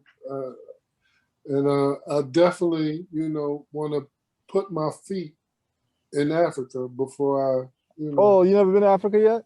no. Okay. It's I a have I have some people in Cairo okay. that they want me to keep. He keeps bugging me to come to Egypt, man. I haven't done that yet either, man. But I'm trying to get there. I'm Okay. working on. I'm Yeah, working on. I think it's a very important trip for those of us who are serious, for the serious ones of us. Stepping foot in Africa, I think that it's an imperative. Right. It's imperative because, I mean, you were born and you found out that they called you a black person, right? And then you find out that there's a continent full of black people. Right. Like you need to go there at least once in your life. You know what I'm saying? Imagine if you're born, right, and they call you a Martian, right? They say you're a Martian. Then you find out that there's a planet called Mars. You're a Martian, you probably would want to go to Mars just at least one time to see to see what it is, to see where you come from, see what the vibes is, see how you contribute to the empowerment of Mars. You get what I'm saying? Exactly. Yeah. So yeah, it's very important, and I think probably someone like you get there, you wouldn't want to leave. Probably not. Yeah, because the opportunities are like when I'm in Africa, the opportunities just fall in my lap, man. Right. I get so many Well, opportunities that I have to like actually discipline myself to say no or to wait because to get opportunities in land, opportunities in business, like I could tell you so many stories, man. It's unbelievable. right. Well, I imagine I'll probably feel comfortable. Oh, you'd be very comfortable. So You would be very I, comfortable. opportunities are, I know they're going to come. You know what I'm Oh, saying? you I want to be comfortable. I want to, not have to go outside and worry about a sundown town or whatever these craziness that goes on in this country. yeah, yeah. I mean, actually this is what you're gonna realize, right? Here's what you're gonna realize. When you leave America and go to Africa for the first time, it probably won't be until you wake up the next morning and you realize you're actually awake in Africa. Right. You're going to realize how much stress you were carrying in America that you might not even be fully aware of. Like you might think that you know now, like I Right. know how stressful it is to worry about the police and you're driving, you see a police car behind you, you don't know what's about to happen, right? And most black men in America, we have a strategy to make sure police cars are never behind us, right? We want to make sure that the police cars are always in front of us. Like we're thinking Right. of these things because we know if they're Mm-hmm. behind us, there's a opportunity that they will pull us over. So you want a police car to always be in front of you, right? Because they can't pull you over. They're not looking to pull you over when they're in front of you, right? So Right. we're thinking about all these little things, almost like a prey, right? Predator Mm-hmm. versus prey, and what prey has Exactly. to do, right? And that's because our people worldwide are not in a position of strength, Mm-hmm. and it boils down to technology, right? The only reason why we were able to be enslaved as a people is because there was another group of people who had more efficient technology than us in the form of warfare. That's the only Mm-hmm. reason. And so it's a technological question. It's a technological race. But we know that our level of creativity when it comes to music, sports, all those stuff, if we just transfer just a little bit of that into technology, the Exactly. world will look completely different, Exactly. right? Right. The world will look completely different. So what I'm gonna say to you is that when you get to Africa and you wake up, the first morning you wake up. Now I can say this definitively because I've had a very interesting life because I was born in Africa, but I was raised in Chicago, Mm-hmm. right? So I was raised in America, but I was born in Africa. So it's like I'm in between both worlds in a very real way, right? Right. Like I can be just as hood as anyone in the hood in Chicago, in Chi-Town, and I speak an African language and I understand African language. And I have an African last name and my whole family is from Ghana. You get what I'm saying? But Yeah. I have an American accent and I grew up in America, and I spent time in the Caribbean. So I'm able to see most of my adult life I spent in the Caribbean. So it's like I'm able to see a lot of different things, right? In terms of Black life in different places, right? So Right. I have a different perspective than most people. But what I'm telling you is this: when you leave America, like you hop on the plane and you get into your hotel room or the place where you're staying, and you wake up the next morning realizing that you're in Africa, you're going to have like an epiphany moment where you realize you feel lighter. All that stress and all that fear that we walk with because of our experience as being prey in America. Like literally, we were legally prey. That's what the Fugitive Slave Act was. Right. Anytime you spot an African, you can hunt him. That's what it is. And that energy still exists in America through the Oh police yeah. department and all of that, right? So Yeah. like all that's lifted from you in Africa. And now you're there.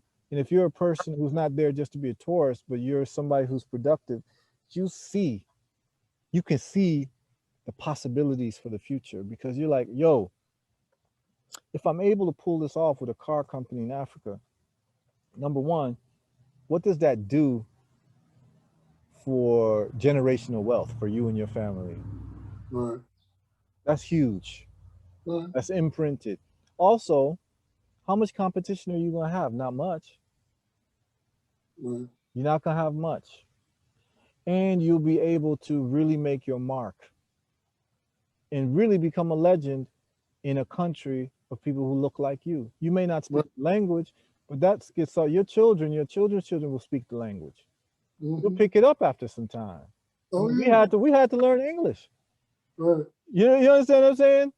Your great grand folks, they had to learn English when they first got to America. So it's like, yo, we can be pioneers and we can create and we can actually add value and create a different narrative just through our efforts of saying that we're going to be entrepreneurs instead of just being 9 to 5 men who are Right. working to build someone else's dynasty or someone else's world. And that's where Right. we're at right now. And I'm telling you, when you go to Africa, the day you go, remember I told you this, when you wake up, bro, when you wake up, you're not going to realize how much stress is on your shoulders. It's like Right. losing weight. And then the other profound thing is when you come back to America, when you go through immigration and customs, Uh-huh. you're going to feel all that weight start coming back. It's a very interesting thing, man. You start to feel it all coming back. Okay, I'm back to the place where I'm insecure now because I know that I'm in a land where I'm not going to be treated fairly. I know, like, not just treated fairly as like a accident, like as a matter of systemic Yeah, yeah. activity. Yeah, On on purpose, like by design. Like it's not a bug, it's the feature. Like you hear what I'm saying? It's not a bug in the software, it's the feature. right. Right. But that's what happens to anybody if they don't empower themselves. You can't expect people who can make things happen to you and you can't do anything to them. You can't expect to be treated fairly. No, no. And that you never will be. It's not possible, man. No. And you don't and you shouldn't want to put yourself in a position where all you can rely on is for people to treat you fairly. No, That's a bad place to be, it is. Because right? that reduces you to begging. Right. To put to say that the quality of your existence depends on the kindness of another human being and the Mm-hmm. fairness of another human being or the fairness of another system where you can't exert any influences of power. That's crazy Yeah, to live in it a is. world like that. But that's the world a lot of our people are living in. And a lot of the activism that happens around the black world, America included, is literally instead of us empowering ourselves, is trying to convince other people to treat us fairly under their system. Yeah, That's what most of the protest is about. Please right, treat us fairly under your system instead of right. Don't developing kill. our own. Please don't kill us. And Yeah, things like yeah, it's yeah, mind-boggling to me, man. That you know. we are still in this same predicament. Right. Please don't kill us with the technologically advanced tools that you have designed, engineered, and manufactured.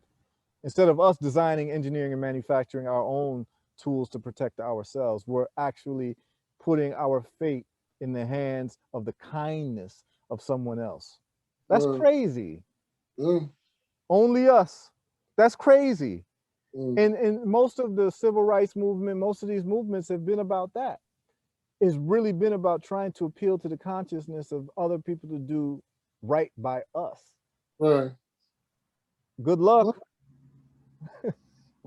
Good luck. Because that's Uh, what you're gonna need. Luck. Because that's not how human relationships work. Yeah. That's what you're gonna need. Good luck. Oh goodness. You know what I'm Yeah. saying? Yeah, so that's where we are, man. I'm really excited that you have branded your company properly, the name, Black Magic Swahili. We love that. We love Right. that energy. You started off like, part of the thing is when you start something, you gotta start it right. The branding, you started it correctly. An African name, it makes you stick out. And it also is poetic. It's poetic that someone of African descent will start a car company, call it Black Magic, but don't use the words Black Magic. Use the Swahili term Right. that and brand the vehicles with that. And anyone who drives that vehicle is going to feel that energy. Man, I love it. Like, it gets deeper the more I think about it. Hey, man, you getting it deeper than I even knew. Yeah, but I mean, think about it. You know what I'm saying? Like, think about Ulozi and a person saying that that's the vehicle that I'm driving, and they are of African descent, and they know what it means. How much more proud and how much more power do you feel driving that vehicle? Right. Right. Quite different than driving a Tesla. You have more of a association with it, and you have more of a vested interest in its success because of the way it makes you feel as someone who wants to be a black magician in terms of the changing the world. Well, look, let me tell you about a incident or that happened that has stuck with me forever. You know, they got the History Channel, right? And they show all of these things about Nazi Germany and all this and that, right? So I'm watching it one day, and Hitler is riding around in the Mercedes Benz, Correct. and I might have been 15 or 16 when I saw it, but I never forgot it. Like, is that something I want to buy?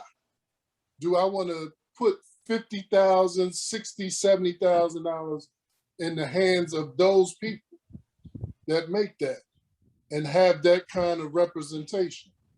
Right. So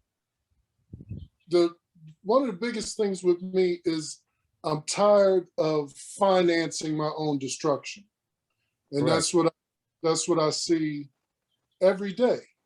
That's what we do when we buy certain products, and not just certain products. You can have companies right out just say, we don't like black people, we don't want them to buy our stuff, Right. and you'll have black people be like, well, it's all right, and we have the right to buy your stuff. Right. We're protesting for the right to buy products from people who hate us.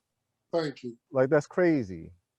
Like, so that's one of the things I didn't. I don't want to disrespect our elders who fought in what they believe was right, but there's no way in the world you're going to get me to protest to eat at a restaurant that doesn't want to serve me, because guess what? I don't want to eat their food. Right. Not only just for moral reasons, I want to eat their food for physiological, biological reasons, and that if someone hates me, they could probably poison the food. Exactly. Like, why would I want to? And then I don't want to pay them to poison me. Like, why would I want to pay you? Like, okay, Jethro and Billy Bob don't want me at their restaurant. But guess what? Jethro and Billy Bob has been told by the federal government that they have to serve me. So when Jethro and Billy Bob find out that they have to serve me, what are they going to be doing in the back kitchen?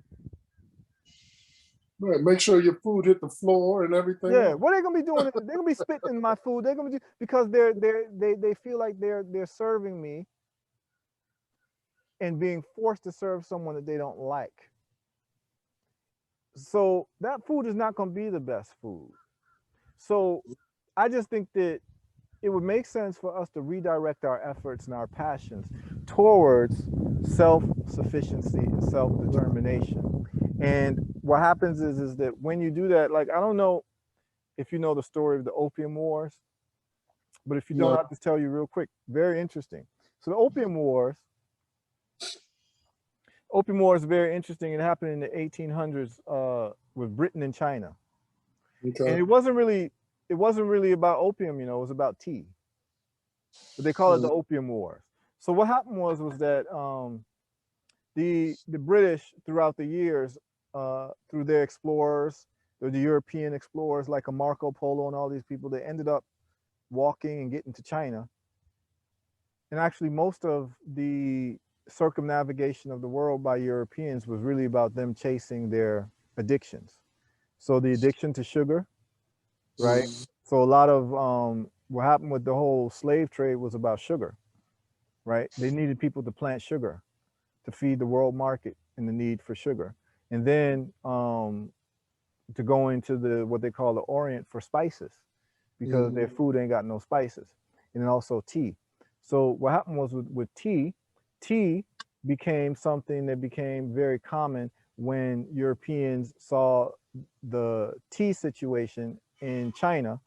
The Chinese, they love to drink tea, and the European explorers brought tea back to places like England, where in England, tea is a staple of modern life. Right. So like in England, you have a thing like tea time. Everyone drinks tea, you know, tea and crumpets. But that's really from China. They got the tea from China. So the Right. people, so the people um, got into tea on a serious level. The Chinese were supplying tea to China. I mean to England, and the English were trading gold for tea. Okay. And what happened was that it became a trade imbalance where the English population basically was addicted to tea, and they had to have tea as a way of life. The British came to the Chinese and said, um, listen, we love your tea, but we're running out of gold. Right. We don't want to trade gold for tea anymore, Okay. right? Because the Chinese were just amassing gold in exchange for tea. And so the British came to the Chinese and said, hey, we don't want to trade gold for tea anymore, but we can give you anything else in exchange for your tea. What would you like to trade with us for your tea? And Right. the Chinese had a 5-minute conference amongst themselves and came back to the British and said, we looked at the situation and what you have to offer in Britain, and there's nothing that you have that we want. So it's gonna have to be gold. And the British politicians were in a serious situation because there was going to be political unrest if they could not provide the British population who was addicted with tea. Right. There's going to be riots, Right. right? And remember, there were riots around tea in America, the Boston Tea Party. Right? All right, now check this out. And remember, that time, America was a British colony. Right. So they were really British people that were populating the Americas. They were just transplanted British people, and they had the same habit of tea, drinking tea. But this tea is coming from China. The Chinese say, listen, we need gold because there's nothing you have that we want. We don't want anything else from you. Now, that's a powerful position to be in when people can look at you and say, there's nothing you have that we want. Right. We don't want your products. We don't want your anything. Only thing you can give us is gold. So the British said, damn, these Chinese. So you know what the British started to do? They started to import opium, which was illegal in China, you could actually be charged with the death penalty if you, because the Chinese had a problem with opium. A lot of their population was getting addicted to opium. So Right. if you were caught with opium, it was the death penalty. So what they started to do was the British would clandestinely through the black market pump opium into China in exchange for tea. Well, isn't that what happened with crack in This is what Los? I'm saying. This is what I'm saying. This is what I'm saying. But check this out. The Chinese seized a boat off of their shores of Hong Kong, and they found that the boat had opium in it. And they Right. seized the boat and burned the boat. And Okay. and the British declared that as an act of war. Mm-hmm. Of That's course. why, and they won that war because the British, to be able to survive, they really had to increase seafaring technology. So throughout the centuries, they really had a great navy and great Right. boat technology. Right. Britain is an island, just an island that conquered the world. It's an island. And to Mm-hmm. be an island, you better, to be able to get around and do what you need to do, administrate, you got to have great navy technology. So they defeated the Chinese and they annexed Hong Kong for Britain for like 100 years, and Hong Right. Kong Right. got turned over to China, and that was because of the Opium Wars. Huh. Opium Wars was about tea. So guess what the British did? They annexed another country just to grow tea. That country used to be called Ceylon. The biggest tea in the world is called Ceylon tea. Guess Right. what that country is now named? Sri Right. Lanka. Oh, Sri Lanka. Right. It used Okay. to be called Ceylon, but the British just took that just to grow tea Right. because they didn't want to have to get tea from the Chinese anymore. You see how the world works? Right. If you got technology, you got power. Right. If you don't have technology, you will be subject to the whims of the person who has the technology. I'll tell you, they took them boats and touched the world. Every part of this planet, man, they touched. Oh yeah, I mean, we speak in their language to communicate right now. Yeah. Me and you speaking English right now to communicate. Yeah. So it's real. Technology is serious and it's real, and it affects your life and affects the lives of your generations as to who is on top of technology. You know, the biggest language that people are learning now is Mandarin because the Chinese are on top of technology.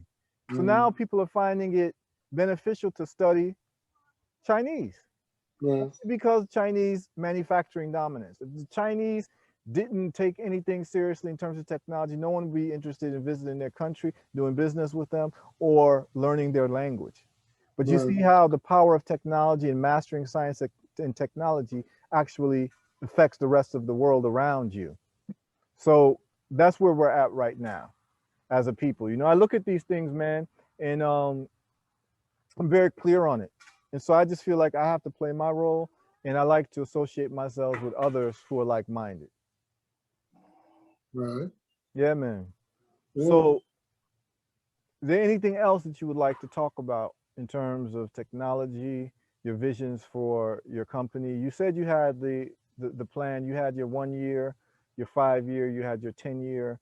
You talked about investors, how they can reach you, the type of funding you're looking for, what they'd be able to get with an investment in terms of the openness of what you're doing in terms of the company. And what else? What would you like the listening audience to know moving forward? Well, other than the fact that it's coming, you know, I'm chipping away at it every day, and it's a big mountain, but it's getting smaller, man. I can see I can I can see that it's past fantasy, and it's almost past dream stage, man. It's about to be reality. So if there's anybody out there that feels like they can help and want to be a part of it, I'm open to all of that. All you have to do is email me at info@ulozimotors.com and tell me how they feel, how they feel they can help, and we can talk about it. Okay. And what type of help are you looking for outside of the financial help? Is there any like what type of skills would you need to? You need any help in designing? You need engineers? What do you need? Well, yeah, well, all of that. I mean, design. I do all the designing myself, but of course, I would, I appreciate bouncing ideas off of people that are creative. So if you're a designer, if you're an if you're somebody that's been in that section, in the automotive or transportation section, and you feel like And battery we could work technology. together or whatever, yeah, you can definitely reach out to me, man. We can talk. We can talk. Okay, So excellent. So, in closing, let's just look at the cars again. probably, Yeah, just pull them up again. Let's look at the cars again. Let's look at the website, and then we can sign off. And then as you progress, we can have follow up podcasts to talk about the progress of the company. Okay. yeah, no problem. No, we might be talking about these motorcycles in a minute, man. Hold on, let me see. Okay.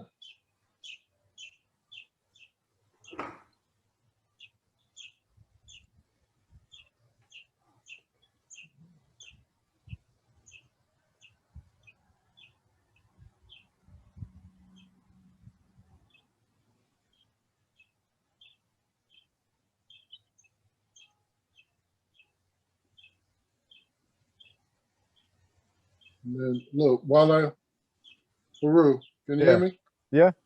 Let me pull this up while I'm still has it fresh in my mind.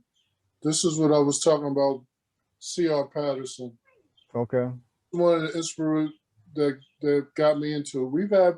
There hasn't been another African American car company since 1893 Mm. when this man right here took on Henry Ford. So it's long overdue. We need to not just me or who we need to be in these spaces, transportation, energy. We need to get in now. You know, we I know we're at the end, but on another day we can talk about the whole thing with the water and how there's about to be a real shortage of fresh water. But Yes. we can have that on Yeah. Yeah. another day, man. But we gotta get into these spaces where we can be independent and take care of ourselves. Yeah. I agree. I completely agree. And I have a water project going on in Africa as well, and I'll share that with you another time. And Just also, want, I think there was one other thing I didn't mention about the cars is that I'm working on wireless. I'm more into wireless charging. okay. So, like how I don't know if you can see the video, but how you just pull over top of a pad, and just like how you would set your iPhone down on a Mm. wireless charger, same Right. concept. Okay. Yeah, that'll be very interesting to see. I know that they're doing it's very low voltage at this point. And I know you need higher voltage for a vehicle, but I'm interested to see how that technology will play out. So let's just go through the cars again as we close. And just tell people what they're looking at. Let's start at the top. We start with the truck. Okay, Yeah. here's the big truck, Hmm. and all the vehicles will have the option to have a scooter or an e-bike in it. So even the sports cars will be multi-vehicle cars.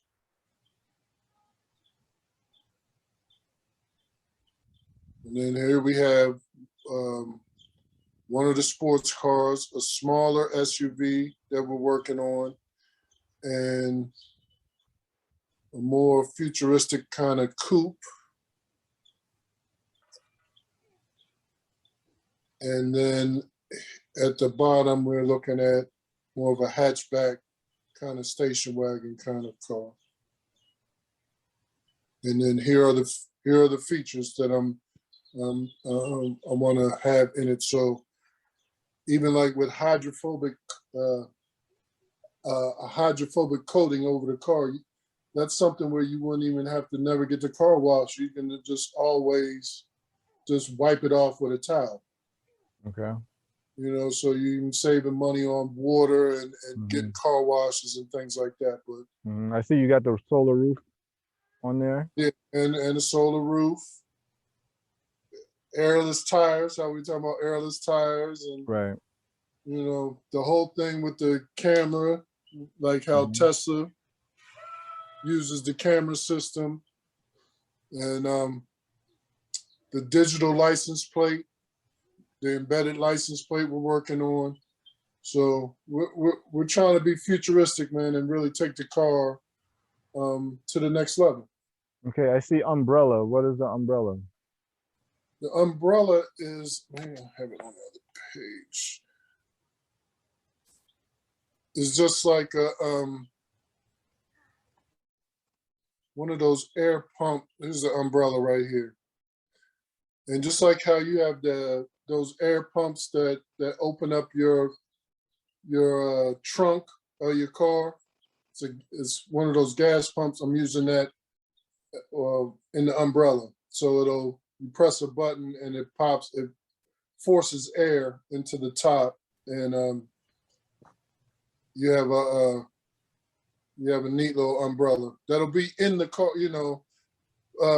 Who does that? Rolls-Royce has them where you have an umbrella in the door. So something similar to that. Okay. In the battery, how I eventually want to get it to where like how Tesla has batteries at the house. This picture here on the right is a home battery. Okay, wait. What I'm looking at right now is your luxury brand. I'm looking at the clothes. Okay, well the picture at the top right, Okay. where you see the Ulozi Yeah. logo on the wall, Ulozi, yeah. that's a home battery system that I'm working on, just like Tesla is doing, where you just put the batteries in and they charge up the house. Okay, you talking about that round looking thing on the Yeah, wall? Oh, okay. That would be a battery. yeah. That's a Okay. battery. It's Nice. just a different casing, and then Right. light it up. Yeah. It's like the So Tesla. It's like the Tesla Powerwall. the power is the same thing. Power wall. Okay. So yeah, and then the clothes, the watches, and all the little accessories that'll come along with them. Okay. So can people order the clothes now? Yeah, you can get clothes now. Okay. It's just it might not be some of these. It might like the more t-shirts and golf Okay. shirts, hats. I have but the rugbies and the jackets and stuff, they're mostly when it turns back to fall and winter time. Yeah. I like that one on the left. The jacket on the left. Yeah, I like that on the left. Yeah, I'll put it on for you because I got that sitting upstairs, man. Yeah. When it hits the fall, I would like to make an order for that. Definitely. Yeah, no I problem. like that. No problem. So yeah, Nice, man. trying to Very do a nice. whole branded lifestyle type of thing. Okay. Excellent, man. So, you want to show the bikes and yeah. So, We go to the bikes. yeah. Go to the bikes one more time. Yep. Yeah. Yeah, I'm liking that. Scooters, and this scooter right here on the left is actually one that folds up, so Okay. it'll roll around like how you have luggage that you Hmm. roll around in the airport. Yeah. This one scooter folds into itself, and you can Oh, roll it okay. around. Yeah. Oh, that's interesting. Yeah. Yeah, that's a great concept. So yeah, and Yeah, that's nice, man. Very nice. Very nice. Very nice. thank you.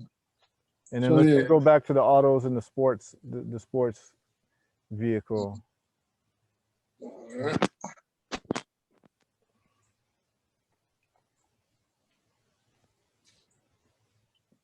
Okay. So we see that. So these are two doors, Yeah, the sports vehicles. yeah, two door. Okay. Yeah, that's great. So they're all going to be airless tires. Yeah, that's what I'm looking. I'm trying to make a maintenance. I'm truly trying to make a maintenance free car where you're not doing anything but Right. driving. Right. Absolutely. Yeah. Yeah, I'm loving So that, man. It looks and I have beautiful. an Instagram. I also have an Instagram page that has other designs on it also that are not actually on the website. Okay, So if where? people go to Ulozi Motors at Instagram, you Okay. can see there's different clothes, there's different cars, and Okay. different different things on the Instagram. Yeah, people, that's Ulozi Motors, Yeah, Motors. You can go .com or at Ulozi Motors. Yeah, I'm loving yeah, it, man. I'm on loving it. Instagram. This is great, man. What I'd like to do is I'd like to have periodic updates on what's happening with the company. Um, Anybody who's interested in this company from an investment point of view or a consumer point of view, just contact the brother Ali, and he'll wrap with you and make sure that you get what you need. This is very exciting. This is an opportunity for anybody to get on the ground floor of an exciting company that is in tune with the trends of the future. And why should other people have all the fun? At some point, we're going to have to make our own vehicles. Yeah, at some Right. point, we're going to have to make our own vehicles. And I'm sure that the brother there, Patterson, is very proud of you in spirit right now, Hey, and what you're doing, because hey. you're continuing a trend of common sense. You know, Well, thank you, man. if everybody's driving vehicles, we need vehicles, then there has to be some of us who own that market share. Right. Everything that human beings are using that is a necessity for human beings, we have to be engaged in a big part of the market share of those things from a production point of view if we're going to change our circumstances in the world. And so Yes, the sir. transportation industry is an over $1 trillion industry. The energy industry is over a $1 trillion energy industry. So you're talking about um, having battery charging for homes and electric vehicles. So you're doing both. You're engaged in energy and transportation. This is a $2 trillion market. So and more. So even when I say 1 trillion, Tesla is going to be 1 trillion very soon in terms of market cap for just one company. Yes. But when we talk about the whole energy sector for the world, this is several trillions of dollars. The whole Mm, transportation for the world, this is several trillions of dollars. And we have to get part of that market share. There's just no way around it. Like even 1% of it is not enough. We, particularly if most of the raw materials is coming from our motherland, we have to get, I really would be satisfied if we had, because of the fact that the raw materials is positioned in our continent of birth and origin. um, we really need to have more than 50% of market share when it comes to the world energy market and the world transportation market, because most of these computers are using coltan, which is coming straight from the Congo. That's using the iPhones, the Samsung phones, the computers, the chip systems, and all of that. And so, I, as far as I'm concerned, those of us who are sons and daughters of Africa need to have at least 50% of the market share of these industries from a production point of view. That's the way I'm looking at it. So I won't be happy until then. And you can just put it back on the regular screen. You can take it off the screen share. okay, hold Yeah. So in closing, I'm just letting the audience know this is how we do it. We are taking this seriously, and hopefully this will just be a historical archive for those who come after us in the next 50, 100 years. People can look at this video because it'll never go away. People will look at it and be like, wow, these were the videos. Imagine if Mr. Patterson had a Zoom video of what he was doing back then and what he was dealing with. That would be a very important video on. document for us to actually study, right? Because he would be Oh able to yeah. talk about everything he was doing, his challenges, his competitors, what he was looking like in the world, and that would be a great historical document. Now we have these Zoom sessions and these videos that our great grandchildren can see what the father figures or the patriarchs of their family bloodline were doing in 2021. This is going to Hey. be looked at in 2221, 200 years from now. And they're going to be able to look at this and be like, yo, Ali and Heru were on it. They were on it. Hey. You know what I'm saying? And Hey, bro. that's all you could ever hope to be said of your life. Yeah, The this people is 200 true. years later can look back at you and say, they were on it. You know, so I'm just letting, you know, more than this being conversation for the people in the present, this is a conversation for the people in the future. This is what we were dealing with in 2021 is Right. that there is a emergence of electric vehicles taking over the transportation market. And we're saying, as people of African descent, we want to be able to take over a significant market share of that because a lot of the raw materials is coming from our home continent. And so because of that, we want to be the ones who take over the market share from a technological production, manufacturing, and distribution point of view. And we won't be happy until we have that. Just like everyone else won't be happy until they have the market share and whatever it is they're doing. We're just saying that we deserve the market share, not only because we believe that the future is an African future, because it's a continent that uh, has been neglected for so long in terms of technological sharing of Right. intellectual property and manufacturing processes, but also because of the fact that so there's a form of justice that needs to take place in terms of karmic justice for those who believe in those types of things. But there's also the fact that logistical, the logistics of manufacturing is a lot easier when you're manufacturing when the raw materials are in Right. Africa. And so we have to have that. We need that. Yeah. We have to have that. And we're not negotiating that. We're not debating that. We're not marching for that. We're not having meetings and, you know, PowerPoint presentations to convince people about that. We're just going to do it, and we're going to do it in the way that we can, in a strategic way that we can, so that those people who are watching this in 22, 21 understand that this was the edict that we have, and this is where our mind was at, just to understand why things are the way they're supposed to be. So hopefully 200 years from now, Africa is the leader in terms of manufacturing and technology because of the fact that we were just blessed with a beautiful land with a lot of resources. And so thank you Right. for playing your role, brother. No, thank you, man. I appreciate you taking the time. And we'll be talking soon. Yeah, We'll be talking soon. We'll be talking. We're going to work on that funding piece. You know what I'm saying? We're going to work on Right. that funding piece. So I'm going to do whatever I can to see whatever creative ways we can to start getting you this prototype done through, let's just say, Kickstarters or crowdfunding or Right. even debt financing. So this is All something right. that I'm very open to working with you on, and at least giving you the contacts that I may have and some ideas for you to move forward, as you know, with you talking it over with your legal team. Uh, Right. so I'm very excited about that, man, and I am looking forward to doing part 2 of this podcast with you once you start getting that prototype done. All right. All All right, right, bro.